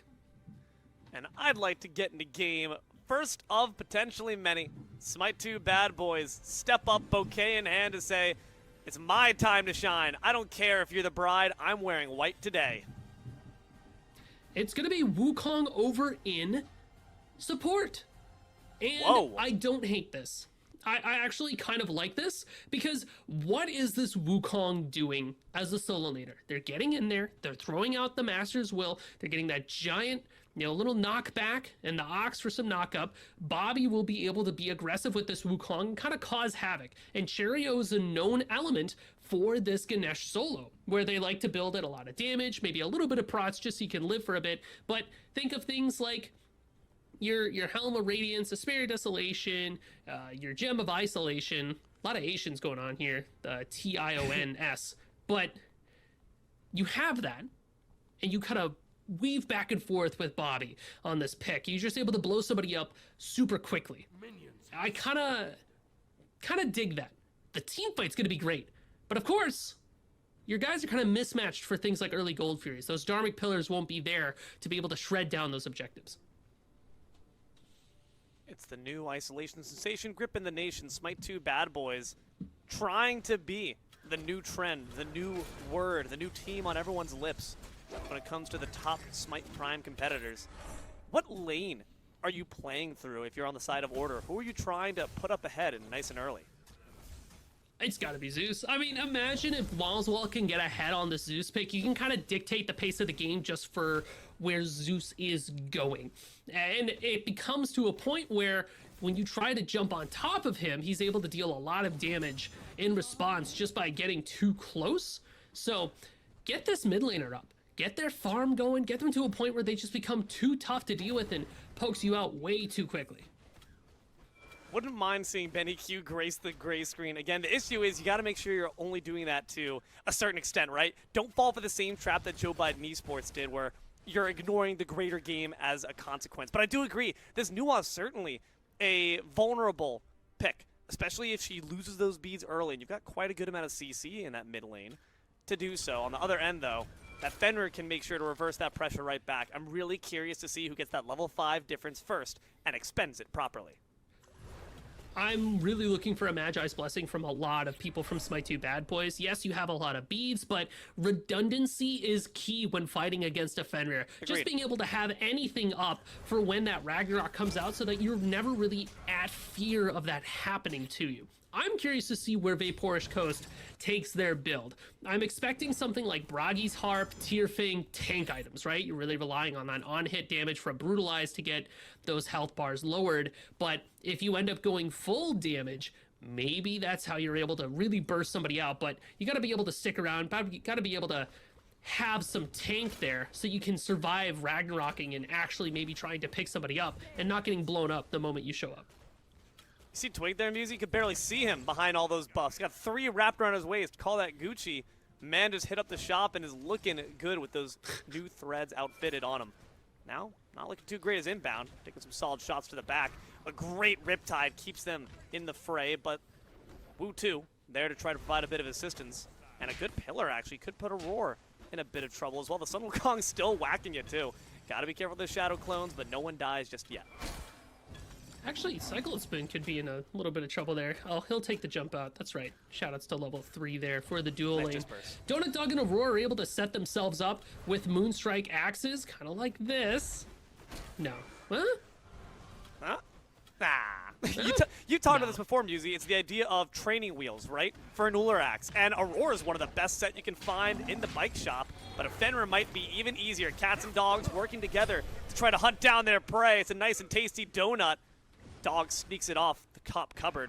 Aurora might be the next one up. Doesn't have much Omi left in pocket. A knockup, though, not going to do much other than send them to their intended destination. What a great body block. The Unchained to follow. Double for the puppy. 2 kills for Dancy. Cats and dogs working together. Mass hysteria there in the dual lane. Vaporish Coast gets it off started right for Danzy, which he definitely needs it because, again, you're filling in some big shoes trying to fill in for Scream, so trying to really establish some presence and get that going sooner rather than later as Zeus Salt in mid catches some damage on top of Benny Q, but it's not enough to actually kill him. Twig considers going in. Can't unfortunately find much, though. Vaporish Coast in the back line finds their own doom. Aurora will take the kill and get a bit of a counter to the pressure they established on the left. Devo's start for Vaporish Coast. I wonder if it's going to be a Umbral Link Sanguine Lash angle for this Fenrir. I can kind of dig that. It's a similar process of like a little bit of damage, a lot of tank, but curious to see where he actually decides to land on that. Whereas taking a look at some of the other early items here, Chronos Pendant for Nuwa, ults on ults on ults is kind of what you're looking for there. Looking for some damage on the left side, and they will find a little bit of poke. 4 minutes in, 1-2. Danzy, despite getting that first blood double duo combo, are actually on the worst end of the gold trade at the moment. Also, I will say, Musi, worth noting here, I'm looking across the board at the relics, no shells from Danzy despite having those River's Rebukes. I mean, maybe some key players could pick up a Helm of Darkness if they are worried about the River's Rebuke, but if you look at all the players there, the only people who have to use ultimates to get away from the Rivers is going to be BenQ and Inbound. So, and Inbound's going to be a full tank Sun Wukong. So he'll be able to hang inside that ultimate for a bit, so he doesn't have to stress out as much, but BenQ should be spaced in such a way that if he ends up getting caught in a River's Rebuke, he's going to be dead regardless. Shell is not going to be the play to really get him out. So I'm not surprised not to see any shells, but it does mean that BenQ especially has to stay extra careful about their positioning. Smite 2 bad boys. Following in the line of OCE, the way of the boomerang, the way of the Australian. Twig trying to find their way to take down Inbound. Magi's Cloak, you asked for them, we're already starting to see them, but the bubble's quickly popped by the form of the Ox. Moonstrike off the mark. Twig, though, still wants to lay chase. Not going to really give much ground for it. Instead, maybe turning their attentions to BenQ and the Puppy Dog in the mid lane. River's Rebuke as well as the Lightning Storm. Can you handle this water? We brought umbrellas, sucker. Could be trouble instead for Aurora. Drop down low. Vapors Coast drop down lower. Nuwa descends back down to the terra firma, only to watch their two friends die before Mosswall blinks them out of existence with one last auto as well. 3 kills to the bad boys. Yeah, it won't just sustain. It's going to be enough to keep the health bars just barely afloat. And it did feel like Dancy got a little bit split up there. Funneled out, holding on to that left wall because of the River's Rebuke. You know, you don't have Shell to get away, but while you have an exit strategy, and it's just not quite enough, even though you have that way out. And in Coast, again, because they're not having any tank items in their build quite yet, if at all, it means that when they pick somebody up in Ragnarok, they're going to be taking a lot of damage from Smite 2 bad boys. That's exactly what happened to this Fenrir. Had to walk through a Zeus ultimate in order to get their target out into their team, but by the time that happened, the damage was already done, and Coast was already way too low to keep going. Musi, you asked for this exact outcome. You said Smite 2 bad boys need to leverage pressure through that middle lane. 1.5 levels up for Mosswall. Hippin' and hoppin'. Feeling good. Look at that old man go. Those joints are still feeling fluid. His knees don't even crack when he bends over to pick up that red buff. Solalene, as a consequence, has been kind of left alone. What impact do we expect these elephants and Thors to have once they make rotations? Well, you're going to have Dharmic Pillars. You're going to have Thor Walls. That's going to be the big things to look out for. That and, you know, that Anvil of Dawn. Maybe you want a rotation sooner rather than later, because it looks like some aggression is happening towards that left side. But nothing quite yet. Quite just yet. Yeah, Sun Wukong is going to be just fine. Again, it's not a solo Sun Wukong that's building up Sanguine Lashes and Devos. No gloves to be seen, just shirts. Inbound loves his shirts. Well, Lifebinder. Inbound loves his shirts, but nonetheless. He's got the no shirts just yet. Yeah, he's got the Lifebinder instead. He's got some decent damage being applied as well. But no ganks coming out here. This Fenrir hasn't really seen any opportunities to get the big old Ragnaroks that you expect them to kind of fly in from left field. Yeah, and oh, hello, Donut Dog. Takes a lot of damage here. Lightbinder Sunder is enough to pick up the kill. I mean, while this Lightbinder isn't a shirt, it is damage for this Wukong. Gets the job done. Nemesis comes in to fill the shoes left by Donut Dog. Unfortunately, Danzy had really good pathing there to the left side. They're not going to be in any place for Twig to aggress. Unless Inbound decides to go back in. Lifebinder going to hit both members. Gives a bit of extra sustain, but Twig takes a little off the top. Snips a bit too far down and clips the neck off the Sun Wukong. Fenrir, though, makes their entry in. Those beads do not save you from Brutalized, buddy. In fact, it might be the Yama who could use him instead. Could you let your friend, the support, borrow him? Beads used there by the Fenrir, trying to find the kill on top of Aurora. One last Unchained and an auto. Finally finishes the job. If only Donut Doug could hit that all-important auto. There it is. Bladed arrow will be enough to finish off a Porsche Coast there. There was a stressful moment where I was like, no way Coast gets away. I can't believe Coast was able to find Aurora, ducking and weaving through what Donut Doug was trying to dish out there. Donzi has been looking pretty solid so far, at least from this Fenrir, just trying to get active in that dual lane, trying to get some kills going so that Cyclone and Bobby can stay aggressive against Aurora and Doug. About 10 minutes in, 6-5 reads the scoreboard on her, trying to add to the coffers, but might instead find themselves on the death receiving end. Sun Wukong steps up, and this is clearly showing the fact that Sun Wukong, even in this tankier role, can still be a vessel for tons of damage. Donut Doug is very far out of position. Yamoja's on the way to try to provide a bit of assisted relief, but they're not on the right side to get to their tower. And Sun Wukong's still in hot pursuit. On her, decides to give up chase. Instead, they're looking for the Yamoja. Bit of distracted elements here, nonetheless. The results are the same as that, about even on the kills, but gold. 1,000 up for Smite 2 Bad Boys. We're really just waiting for one of these big objectives to start to get pulled. You have this Zeus that's 2 levels ahead over Benny Q. I wouldn't be surprised to see somebody just try to force an objective. You know that Donzi's going to be low-key fiending for it, right? They are looking to grab that Gold Fury as soon as they physically can.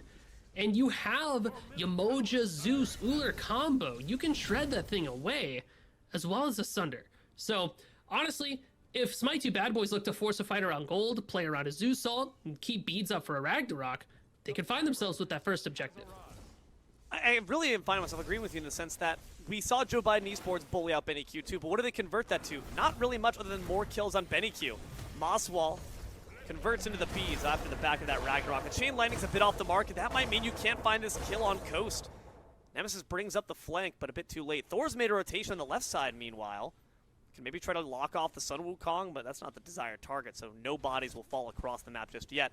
But yeah, why not? Leverage your small advantages into bigger advantages. Try to go for that objective. Instead, Aurora might be the true grand objective. That knock-up going to shrug off that bubble. So my 2 Bad Boys have heeded the call for aggression on the objective. Sun Wukong does have that Sunder in pocket, and it's going to go the way of Smite 2 Bad Boys nonetheless. Thor takes a Wind Sprite to retreat. A pillar tries to cut off the escape of Aurora, but Riptide, as well as the river, is going to ensure their safety. Ramakami might not be able to say the same thing. Can they get to the sky quickly enough? The answer is yes. A clean disengage and a great objective from the side of Order.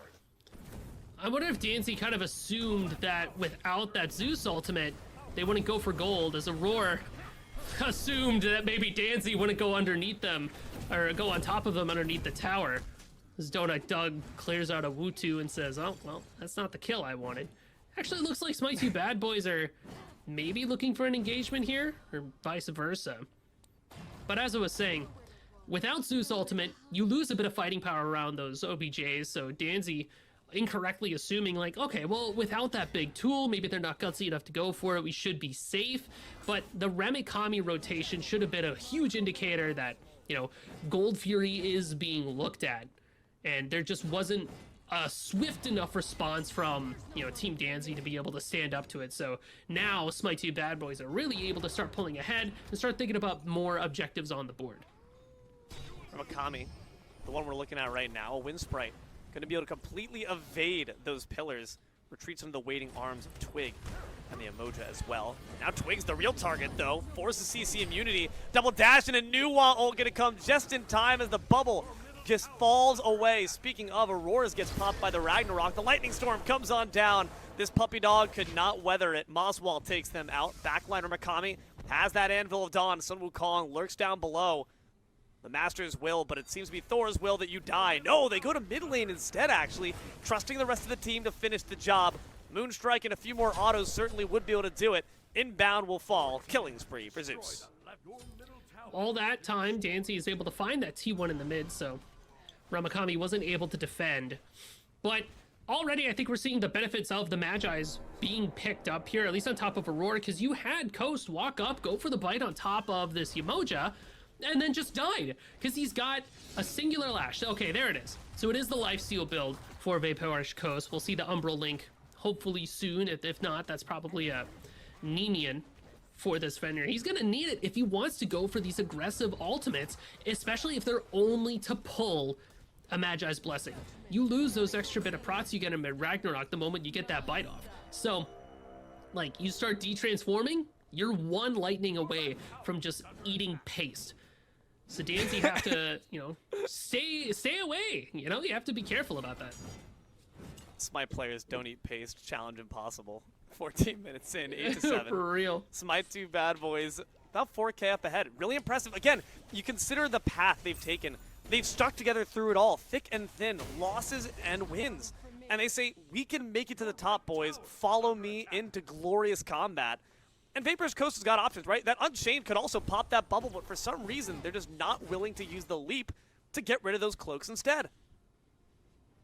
I mean, it's kind of like a lose-lose scenario for Coast, because if you leap in to pull off that bubble, you're still in front of somebody on top of a whole team. Yeah, you can Ragnarok right afterwards, but it's the positioning that's really going to get you killed at the end of the day. Speaking of positioning, Remakami wish that they might have positioned a little bit smarter, as it looks like Danzy's here to harass them, but Thor hammer out, they're going to be just fine. I like the fact that they positioned around that corner to make sure you had to walk around, but I can just TP straight on through the flash pass to safety. Nemesis ult applied to the Ganesh. They'll drop the pillars in response. Quite a bit being used here to take down the solo, but the team did used to be named after him after all, so taking out the team mascot Cherio, certainly not the wrong move. Kind of questioning why Cherio was there at that time. I think maybe he just wasn't ready for Smite 2 Bad Boys to be around the corner. Sightseeing, stopping, smelling the roses. Well, now Bad Boys smell a Pyromancer, and Danzy have to try to get him off of it. Good wall from the Thor. The double tap too applies some okay poke to the on her.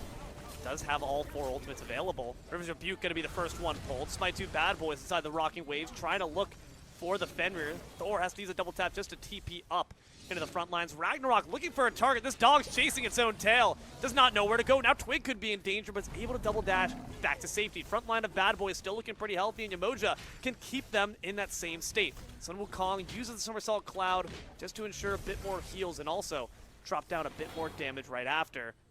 No objective pulled, no bodies dropped. We're just going to go back with the damage we've done. Beads pulled there from Remakami. Another resource down Danzy was able to find. One of the things I really like about this full tank Wukong build is that when you start the fight with an ultimate, you have this huge tanky Wu 2 clone. This Donut Dog is getting jumped on by Danzy. Leap already down, not really too good of a way to escape. Second leap comes up though, making sure to keep him safe. Meanwhile, mid lane. Could be trouble there for Cherio. Twig decides to not hedge their bets on finding the kill before they also meet their end. And Fenrir trying to maybe cut them off. This could be trouble for Twig if they catch the Fenrir in the wrong side of that dark alley. But Brutalize only going to find the bubble. So Twig's able to sustain all the way back up, keep safe. Now it might be Donut Doug trading off. It's a tag team battle. One the Fenrir is not liable to win. Thor takes to the sky, assesses the situation. That Fury is no longer being leashed, but we can maybe try to put this puppy dog on one instead. Unfortunately, Animal Control quite can't put it in the pound. So at the very least, Vaporish Coast gets out safe. But Twig is reset at this point, and Aurora has the Rejuvenating Waters, so full health bars means Smite 2 Bad Boys can take a look at this Ancient Gold Fury, or not Ancient, sorry, but maybe try to bait in Danzy for a fight. Maybe baiting Coast. Maybe you baited yourself, though. What a great pillar stun. Cyclone takes him out before they can TP to safety. It is going to go to Smite 2 Bad Boys, but I don't think they're going to get away with their lives this time around. The beads prevent Twig from taking the portal back to safety, and Vaporish Coast will have their head. Aurora blocked by the pillars once more, stunned by the impale. Gored at the hands of Cyclone Spin, Donut Doug, as well as Mosswall, the sole survivors. Just a crazy amount of damage from Danzy all at once, catching Remakami out.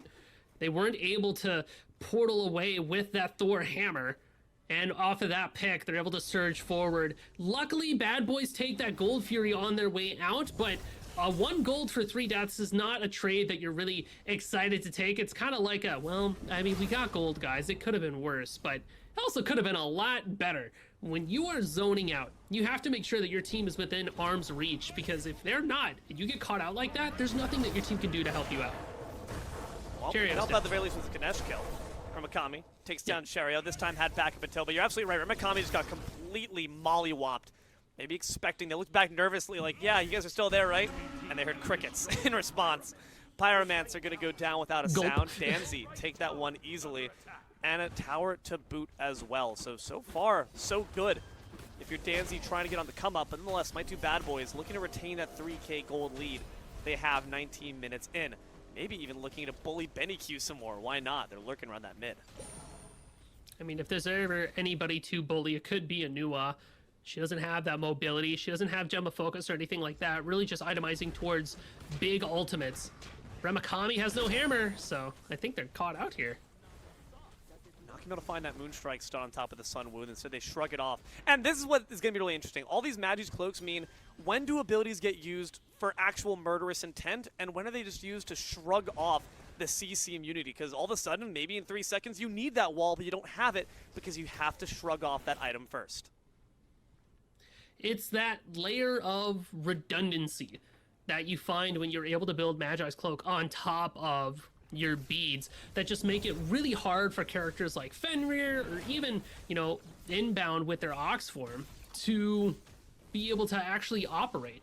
The one good thing that Danzy has in their corner about this situation is that, speaking of Inbound, that Master's Will, that giant circle with a little bit of knockback, is a great tool to be able to burn away those Magi's blessings. But unfortunately, it's still just a big hindrance for Vaporish Coast to be able to get off their damage and be able to find their Ragnarok pulls. Speaking of the big pulls, Maswell pulling big numbers right now. Nearly, I'm going to say top of the player damage charts. All right, Nuwa, she's a paid actress, not real. That's But not real. 4-0 That's fake numbers. on this pick is really impressive, considering, again, the weaknesses that the Zeus can sometimes show. Right now, the Ganesh looking like the weak one on the mark. Caught beneath the River's Rebuke and drowns at sea. Remakami has their head. The Pillars are just a last tombstone to their name. Remakami going in a bit too deep once again, forced to expend the beads because they dived without the team there to back them up. It's 3 ultimates in order to kill Cherio, who we know for a fact this is how Cherry plays. They'll just kind of int and then show up later for a team fight. It's the whole situation. Now Danzy, who don't have to worry about 3 ultimates, could look for an engage here. These Moonstrikes have got to find their targets. It's so scary when you don't actually get the stun off a Roar. Finds good damage on the Inbound, forces the Somersault Cloud, Thor's in the sky. Which wound do you end up hitting? Certainly not the one that's still sitting and pondering with their head in the clouds. No, they go for the right target this time around. The wall, though, is off the mark, which nearly guarantees that Inbound's probably going to be just fine. No stuns available. Oxform certainly on the way. Not quick enough. Twig takes them down. Support's dead. Unfortunately, Inbound had to path directly away from support from the rest of their team, but, you know, buying some time potentially for Danzy to regroup and take a look at this Gold Fury, but it's going to be Bad Boys that reach it first. It really does feel like Smite 2 Bad Boys have been taking the right steps in these fights. Like, yeah, you take 3 ultimates to kill Cherio, but Danzy isn't able to find something off the back of that, so you take the fight afterwards and it's in your favor. Yeah, Smite 2 Bad Boys take that gold, but Danzy with this giant Cherio ultimate, finding, I mean, no, there's no contestation here, D'Lo. They don't even know. They don't know. Down goes they have FG no idea. for Danzy. Cut off another toe, Musey. I'm going to say it. Macro. Uh-oh. Chop it off. Hear the gunshot. I don't care. Danzy know what to do. Playing from behind, playing from ahead. And that is the difference between being the one at the altar and being the one holding the bouquet next to them. Vaporish Coast, though, might be pushing up daisies in a second if they get caught out. Moonstrike, though, only going to find the tankier target. Nonetheless, all 5 members of Danzy FG'd up. That 3K gold lead's looking a lot less secure now. I mean, this was the singular thing that Cherio is in charge of when it comes to their role in this composition, specifically with these gods. What Ganesha damage is able to do, especially with a Totem of Death, is shred away objectives. You put those Dharmic pillars down, and then it dies. That is literally just how it goes. So, already showing up for their team, yeah, they get picked off. Yeah, maybe it kind of looks like they int a little bit, but they throw out their damage, they throw out their ultimate. It's basically like a mage. My job is done. I'm out of here. Vaporish Coast trying to do their job of getting back out to safety. They tried to use the Unchained to shrug off the bubble, but instead, they're the one getting popped. Mosswall takes them down. 1 FG off the mark. didn't go for the bite on top of Aurora. I wonder if they didn't have either Brutalize or Unchained up to get away. Donut Dog is pretty low. That new ult does quite a bit of damage. Pendulum Blade pop to get away. Cheerio around the corner, and Donut Dogs back to the black and white. Really would have been nice to get that dagger off, but you probably would have died either way unless you could find that axe combination, given that the On Her no longer has their beats. Still could be trouble here for Cheerio. Slice and dice, the double dash forward. Trying to knock them up on top of the pillars. Yeah, so close for the combo, but unfortunately was not able to make it true. Zeus following it up alongside Yamoja, who won't even be necessary. She's just a passive witness to Cheerio's death. Already 2-for-1 FG. That's a good deal. Smite 2 Bad Boys give up that FG, but they were able to find isolated picks after the fact. Donzi's all spread out. Instead of grouping up with this Fire Giant buff, they all kind of went their own separate ways, and that offers an opportunity for Bad Boys to piece them up one pick at a time, and then find some objectives after the fact. You know, a tower here, some camps there. Now, you're back to chasing down Donzi. Has that dagger, has a great impale stun too. That bubble does not matter. I really honed up these spears. Aurora can only watch. Inbound says you just don't have those heals like me. Aurora trying to catch up, but at this point the On Her is lost to the wind. Thor has to ult back to safety. All the momentum starting to be built up by the Bad Boys completely shifted thanks to one kitty cat. I mean, learning in bow plus damage equals I'll miss you, see you next time. There's the bubble. Scooped up by Aurora. They got that Unchained stun. No Magi's Blessing available, but the Zeus, luckily, is going to be able to provide enough safety to force them away. Just for a little bit, though. Vapor's Coast still lurking in the wings. Aurora's got to take that walk back to the fountain, or maybe a quick little back beneath that tier 2. Instead, we're just going to look for your friend, the Euler. He looks awfully tantalizing. Really good timing on the leap to make sure the Brutalize couldn't follow. I mean, Twig's still dead for a little bit, so Donzi should be able to look for some of these birds or towers. Now it's actually going to be Remakami, as Bobby's forced into the air with that somersault cloud, cyclone spin, shoved away from the bird. Decent amount of poke applied to that Phoenix, but now the poke's being applied to the gods instead. Double dash forward, Twig drops down the ultimate, drops down the damage too, but they're barely not able to finish off Benny Q. Finally, Twig will take them down, slowing as well on top of inbound. No ultimate available, no life left. Donut Doug will put the last arrow in their heart. And again, Donzi all spread out, all washed up. Smite 2 Bad Boys, they're looking to stake their claim on a new golden empire with their faces on the top. Donzi wasn't able to take that right side bird. Cyclone Spin got shoved out by that tower line. So Donzi is only able to get towers after everything is all said and done. And again, this Nuwa does a lot of damage, but can be chased down fairly quickly and effectively. Maswell's got the Gem of Focus. BenQ does not. So they are really heavily relying on positioning more than anything in order to be able to stay safe. But Smite 2 Bad Boys just have crazy amounts of chase, and Twig especially will be able to double dash, slice and dice, get the slow. Suddenly this Nuwa has got nowhere to go. This Ancient Gold Fury is going to be next on the chopping block for Smite 2 Bad Boys. As they pick that up, that left side bird becomes especially exposed right as the FG comes up. This next fight is going to be a huge deciding factor on whether or not it's going to be a one game for Bad Boys or Donzi. You know, and while Donzi have so much in their pocket for fighting around OBJs, the power of a giant circle Zeus ult, I really fear is going to be the difference maker. It's crazy to say it, Musi. That last FG might be the least impactful FG I think I've seen in quite some time here on Smite Prime. Yeah, it's a nothing burger FG. Like, what did it do? It really was. It was 0 calories, or actually all calories, no protein, really. Not getting your macros up. Danzy, you mentioned at the very beginning, they have a great team fight. We just haven't ever gotten to see it, I feel. Yeah, for as much CC as they have, for as much damage as they're able to output, it just doesn't seem like it's enough. And the singular tank on the team gets pieced out by Twig with their Nemesis ultimate too. They're not running the aspect, so Bobby loses a lot of protections, and Bobby's not even going protections. He's foregone it entirely. Ancient Signet, Gem of Isolation, a singular Magi's. It just means that Smite 2 Bad Boys can barrel over anybody that they come into contact with. Like, Coast is the tank. So Coast is the target for that Nemesis. I've got a new Asian for you. Bobby Desperation. Inbound might be feeling it right now as they try to 2v1 up against the Zeus, and Uller barely able to get back into the clouds before death finds them too. You see that Zeus and Nemesis winding around this left side.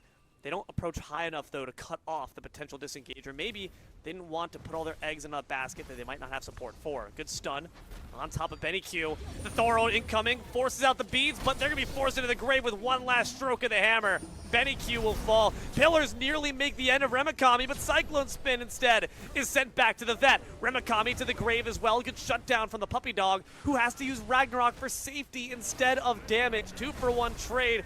Might be 3 in just a second, but a leap ensures a bit more distance. Around that tier 2, though, could be danger lurking as Twig has to try to fend off both the Sun Wu and the Ganesha. Zeus is here to back them up. Immediately applies that Chain Lightning. All those big fat yellow numbers. Fenrir's back in action. The Animal Parade trying to pursue down the Goddess of Vengeance, and it will be had by Coast. Mosswall quickly follows it up. The yellow numbers is not doing quite enough to finish the job, but certainly leave Inbound and Cheria with some harsh scars. Well, it's not going to stop Bobby from going for it. Walks No up, way! Finders, there's the cudgel, but Moswell still staying afloat. A little bit of life bought back for this Wukong. It forces Smite 2 Bad Boys off of that FG. He got it! Oh, but a Blue Stone Crusher combo will be enough to put Bobby down, and the Nuwa damage is just not there. That hail of arrows, dude, he's playing Duck Hunt. Shot down that bird. The dog is snickering at you. Wow, what a great play from both sides. I will say, Danzy also did an amazing job there. The threat of Inbound alone forced them off that FG. Things could have gotten a whole lot scarier from there, but nonetheless, the fight was overall definitely wound against them. Why are Danzy just not able to fight at their prime? It feels like Nuwa just kind of gets picked out by Thor, the natural predator, and Villadon comes down, and they're just kind of dead. We're picking FG back up, by the way, and Danzy's right around the corner. No ultimates in tow except for Cyclone Spin. They don't have Twig with them. Busy getting a bit more jungle farm online. Might be more useful here for the bigger fight. The pillars are already used, though, and that means that Objective Shred won't be available. Remikami, though, took maybe one more tick than they intended. Now they got to lurk in the bushes. Could be a bit of danger. A blink forward off the Wind Sprite. The wall as well, only going to force a bit of pressure, but it's a lot more bark than bite. Smite 2 Bad Boys, without a Nemesis, don't really have the liable means to dive in fully. It's going to force a reset. Danzy can breathe a bit easier. Smite 2 Bad Boys do have this Umoja to offer a bit of sustain, so they can play that poke game, but gosh, if Wukong just doesn't play it better sometimes, huh? Bobby's lurking around the corner.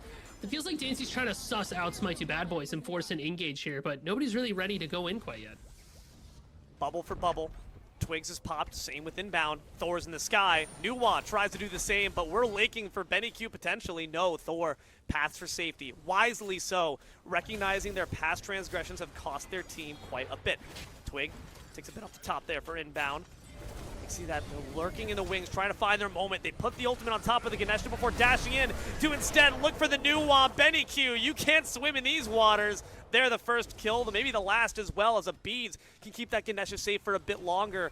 Honor's not present, but the dog certainly is. They're trying to find that big fat bite around top. That Nemesis, the Beads instantly shrug it off, but Sun Wukong's waiting around the corner. Oxform knocks up 4. Same with the Master's Will, but you're a support, buddy. You got no business here. Killing spree for Donut Doug. Your support, you also have no ultimate. That was a very gutsy engage from Inbound, knowing that the only thing he does there is die. He's just trying to buy time for Danzy so that they, Smite 2 Bad Boys can't find too much off of these kills.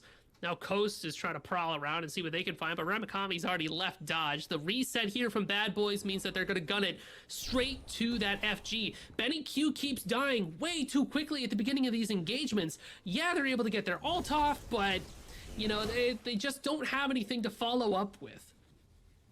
It's like what you mentioned earlier, Musi. If you're caught in the River's Rebuke, you're dead. So Benny Q's got the position further back. They need to get a bit more space. Now it's a reverse of the objectives, right? It's Danzy grabbing that Fury, an Ancient One. In fact, and Smite 2 Bad Boys looking for the uncontested FG. Ancient Fury's gonna hit on top of the tier 1 tower and left too, so you're not even getting crazy value out of it, except for just more gold in the pocket. But Bad Boys are happy to walk away with that FG. If they are able to keep this pressure up, isolate out Benny Q, and just be able to pick off Cheerio when he walks up a little bit too close, then Smite 2 Bad Boys should be able to get this in the bag. But it's the Cherry Slush special coming up here, D'Lo, because we're crossing that 30-minute mark. It's coming. Oh, you're so and right. it's gonna be that one fight scenario where all Downsy has to do is win one fight and then win the game. All their chips in the center. All 5 Or members of split push FG. mid. Mid Phoenix going to be burned away. That Ancient Fury does still hit 2 of the birds after all. And Smite 2 Bad Boys might not be able to take this right side quickly enough. They've got to rip it right now before it becomes too late. Nuwa ult applies poke to all and also puts the vision down to Nemesis on charge of keeping that right bird safe, but you might not even be able to accomplish that. Finally, the Rivers of Butte comes up, the Thor goes into the sky, and Cherio is the first one to fall. Cyclone Spin gets snipped apart by Twig, who actually makes the 1v2 work. Now it could be trouble for Danzy. They're not able to fully retreat and coalesce and cohesively defend their base. It's still a 1v1 in the back line as Twig is able to chase Vaporish Coast all the way back to base. They're not going to allow you to back easily because Smite 2 Bad Boys are knocking on that Titan. Danzy, you've already stood up on the altar, but until death do you part. Moswall, make sure it's the case for inbound, and Smite 2 Bad Boys take game 1. I mean, Danzy tried to play a little bit cheeky there. Yeah, you got Ancient Gold Fury, you can take those Phoenixes, but the 4v3, you knew it was over the moment you saw Twig get a kill there. Because Twig's job at that point on is just not to kill the survivor, but to stick on top of them. Moswall holds on to ultimate until we're in the throne room, and that Zeus does a ridiculous amount of damage. Again, Bobby's a little bit too squishy, Cherio's just a little bit out of position, and Smite 2 Bad Boys, I mean, the boys are back in town as they're able to clean up that game. Moswall, I think, was 8-0 that game. Brilliant. Yeah, we talked about Moswall before. I think Moswall is a player who, even when they're carrying, they do so in an understated manner. They're not getting the quadras, they're not getting the triple kills, but they piece together everything, and they fit that puzzle. It looks beautiful. We still got more pieces, though, to put into place. Another game coming at you in the recap as well. Stick around. More Smite Prime after the break. Hello, everyone, and welcome on back to Smite Prime, where the plays are always premium. Nearly at the peak, at the pinnacle. Game 1 already down and dusted. Smite 2 Bad Boys able to take it over Danzy. I'm D-Lo, here to present you the action alongside my good friend Musi in the booth with me. We have, of course, Tess and Red Rosie Panda, your almighty eyes in the sky. Jithins and basically Billy, your men behind the curtain. And let's take another peek behind Musi. What just happened? How are one of the teams that was always trailing behind, only able to eat the crumbs that teams like Danzy left on the table, now eating the entire meal? There were a few factors in this game, I believe, that I was seeing. A lot of it had to do with the fact that Moswall was unchallenged. The Zeus kind of felt like they were able to free cast most engagements. They went 8-0 this game, completely deathless. And then we have this Wukong support. You know, at the start of the game, I was like, okay, cool, this full tank Wukong gonna get in there, get active, but it was like a weird damage split. Instead of committing to full int, it was like a bruiser type deal that I really just don't think was quite what the Danzy team needed, because we didn't really have a lot of true frontline to go stand out there. Yeah, you had Vaporish Coast, but anytime they walked up, they just got immediately blown up, and they were left out to dry more than a few times. So I really feel like it was a little bit of miscommunication from a few other, elements there that just wasn't able to completely lock in. Was that Sal from Impractical Jokers? I don't know. Did you see? Okay, I'm just making. Am I seeing things? D-Lo seeing things. That's crazy. I need to go get checked. Anyway. I got my new glasses. I think it might be time for you as well. I clearly need a new prescription because I think I'm getting visions. And right now I'm seeing a vision of a potentially Smite 2 Bad Boys first Smite Prime victory. It's only going to be in the week 1, but that's a great foundation to establish for yourself, right? It's a great brick down to lay, and you can start to build the pillars that create your dynasty in the future. You mentioned at the very beginning today, you said, I could very well see a future where Smite 2 Bad Boys are taking a grand finals. And sure, this is only a small piece of that puzzle, but it's pretty cool to see that prophecy already start to be fulfilled. They've been on... It's been like a just barely scenario for Smite 2 Bad Boys for a long time. A victory is due for them. The problem is David is up against Goliath, right? It's Danzy, it's Cherry Slush, it's Orange Kiss who are on the other side of this, and that is going to be a big ask in terms of trying to find a team to beat, but it was going to happen at some point. In order to hang out with the big dogs, got to be able to beat down the big dogs. But again, prime opportunity to do so screams out, right? Vapor's Coast is in. So it's kind of a weakened Cherry Slush at this point, a weakened Donzi. So now's the time to strike.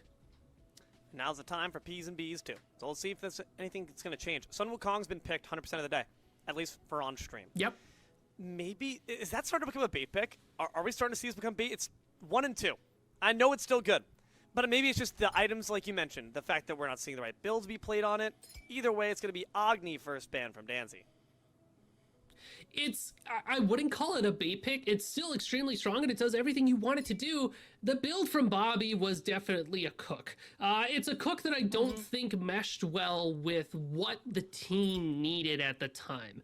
I know there's some philosophies going around for some support players where it's like, don't bother with tank, don't buy, just let's build some damage. Kind of like when, the days of old when Lifebinder was good, which Lifebinder is good, that's kind of what you went for. But I do still think you need somebody up there that can walk through a Zeus ultimate to be able to hold them down. And that's just what the team was missing at that point. I think if it was like the Lifesteal, Umbral Link, Sanguine Lash build from Bobby, I almost wonder if that would have been a different result for them, but I just don't think I really saw the vision for the build last time. I think we need a top mid pick. I think we forego Sun Wukong. No, they're going to pick Thor top lock instead. I don't know how I feel about that. Odin was banned last game, picked up this time, because the consequence was they banned away the Emoja. Jingwei's now available. They'll lock that one in too. My favorite god we're seeing make its debut across the map. Ymir is here. Hoi Yi's with him.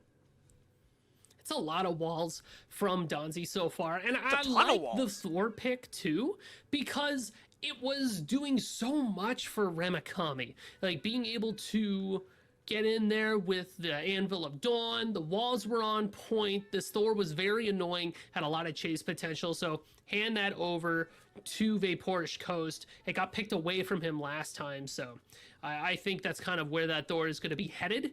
And then this Ymir as well, with a lot of walls, like I said before, is going to be able to help lock people down. But if you were to talk walls, this Odin pick, another character we haven't really had a chance to see too much because they're either banned or forgotten, I think it'll do a lot for Smite 2 Bad Boys, especially with that Zeus ult once again. Okay, there's so much interesting stuff going on here. All right, Poseidon for Danzy. Zeus for Smite 2 Bad Boys. They have the two all-fathers of the Greek and the Norse pantheon. Aphrodite, first time we get to see her on stream. I was going to say I'd like to see Ganesh, honestly, to grind through those obstacles since Ymir and Thor can both fall victim to it. Doesn't seem like it's going to be the case. There's still a chance, but this Zeus is going mid. This Jingwei is probably going into that ADC role. Odin and Afro, though. Where do we see those is the question. Cuckoo. We're going to see that for Danzy as it's hovered away. I mean, that Cuckoo, probably solo lane for Cherry. I mean, he's run it in the past. He'll probably want to run it again. It functions similar to what a Ganesh does for them. As far as how the picks fall down for Smite 2 Bad Boys, Afro support for Aurora, I think is going to be the play there. A lot of pick potential with that kiss. You have a fair amount of sustain. Keeps Jingwei alive and safe. Now we just need somebody to rock with this Odin. I think it's going to be Twig on this Odin jungle. So you can have that cage as a mobile option. We just need somebody to get up and get in there. I'm thinking of things like a Bellona, a Mordred, even a Shock here wouldn't be too bad.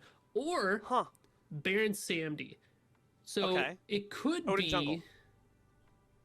Odin jungle still, Baron Samdi solo is kind of where I'm still leaning there, yeah. Unless you really want to get freaky, call it Freak Prime, with Zeus ADC, Afro mid, Baron support. That's not what's happening, but imagine the game reality where that is what's happening. Everyone. Yeah. Theater of the mind, everybody. Walk with me, grab a couple of D20, get ready to roll for this initiative. But not quite the case. I think Afro support is just really solid right now. A lot of safety. Undying Love, too. Handy for a tool if you think you're going to get dove on. Just to be able to throw out there. Smite 2 Bad Boys rolling initiative, and they're rolling with advantage as well, having taken that first game. But we're going to have to do a little bit of a hold of our turn for just a moment as we try to get some technical difficulties all sorted out. So don't you dare go anywhere. Game 2 of Grand Finals coming at you after the break. Everyone, and welcome back to Smite Prime, where the plays are always premium. And sometimes, unfortunately, the party must be put on hold because it does seem like for today we are going to have a bit of an SD, a bit of a forfeit, a bit of an F6. Unfortunately, our friends on Danzy could not fill their roster for Game 2. Someone on their team had to be somewhere, and they could not find the appropriate fill, so it is going to indeed be a 2-0 Smite 2 Bad Boys victory. I mean, hey, I saw it. I saw the future. Smite 2 Bad Boys all the way out there. Unfortunately, I appear to have caster cursed Donzi so hard that unfortunately one of the players had to go out and take care of some business. So we do still get some replays from the last game. Or is this... Oh, this is the all entire day, baby. Clocked in an unforgettable dance. And this was, I think, kind of told... Today, Musi, is a day of kind of the new order, right? Clocked in, yes. The old guard get completely shut out by Baile Inolvidable or Unforgettable Dance. Smite 2 Bad Boys taking down Strength of Wood, chop it in half like any true martial arts master, and then they move on to grander pastures, to better visions of that bright future, and they managed to take a clean game off of Danzy. Even if they aren't able to finish the set in the most clean circumstances in terms of 2 real fights, they still should feel very proud of their performances today. I think going forward, keeping an eye on Smite 2 Bad Boys is something that we've been doing, but we're going to do it even more now. This team has been looking very strong, very much coming into themselves. Like, if there was a theme for me today, it's identities. Who are these new shuffles of teams? How are these players working together? And, you know, are there any changes that need to happen in the future? But if I'm looking at Smite 2 Bad Boys, I'm thinking to myself, this is a team that is becoming progressively more competitive over time, and very interesting to watch. Also interesting to see, you know, some of the newer teams kind of show up and really starting to show out as well. I mean, the Diarrhea team went pretty far today. We didn't get a chance to see them on the big screen, but we know that they were performing. Joe Biden Esports was looking pretty good for a bit against Donzi, but I think this season of Smite Prime is going to build up to be a very interesting one. Closed bracket, I'm already thinking about. I'm curious. Yeah, there's no more guaranteed slots, right? Especially Clocked now have to, like, work their way up. If they find themselves maybe early next week up against a team like Danzy, up against a team like Joe Biden Esports maybe, they could find themselves back into a last place round 1 exit. And all of a sudden you have a closed bracket without Clocked in. It's a completely different landscape. So I'm really looking forward to seeing who's going to be actually there to grab and look forward to that top prize. Talking about it's going to be 7K in terms of that cash available to be spread amongst the players, as well as 125,000 diamonds on top. So much at stake here, on top of just bragging rights, on top of being able to say that you are truly one of the most prime players competitive Smite 2 has to offer. I mean, we've even got that title, the in-game title now as well, to be able to flex on there, out there in your rank queues. So definitely a lot to look forward to, a lot to be working towards. So excited for, especially now, Smite 2 Bad Boys, who are going to have a very real shot at it with such a good forward step as they start to look towards that close bracket. And you know, it aligns well with another question we're asking. Who fills the shoes of Speak No Evil? I'm not going to put all my money on it, but I think Aurora is a top contender. I think Aurora on that Scylla support, out-damaging 90% of their enemies, and then also forcing that ban, that's a player that I've got my eye on, as well as the entire team, too. So, Smite 2 Bad Boys, y'all might be bad. You're also damn good at this game, and unfortunately, we're all damn out of games to show you with that last final surrender. So with that being said, thank you very much for watching us here on Smite Prime on the Smite Game stream, September Circuit Week 1. I've been D'Lo, joined here by Musi in the booth. We've had Tess and Red Rosie Panda, our almighty eyes in the sky. Please thank our production for all they do. We could not yell at games without them. We had Jithens and basically Billy, the men behind the curtain, running those funny social media posts and also having some very interesting backgrounds. We saw that, Sal. We all saw it. And nonetheless, please make sure to thank them as well for all their time and contributions. And last, but certainly not least, thank you, loyal, obedient viewer, for your time. We hope you've enjoyed these series just as much as we have. Keep an eye to the sky for more Smite Prime content coming at you next week, same time, as well as the next Smite game streamer up on the block. Until then, though, good games and good night.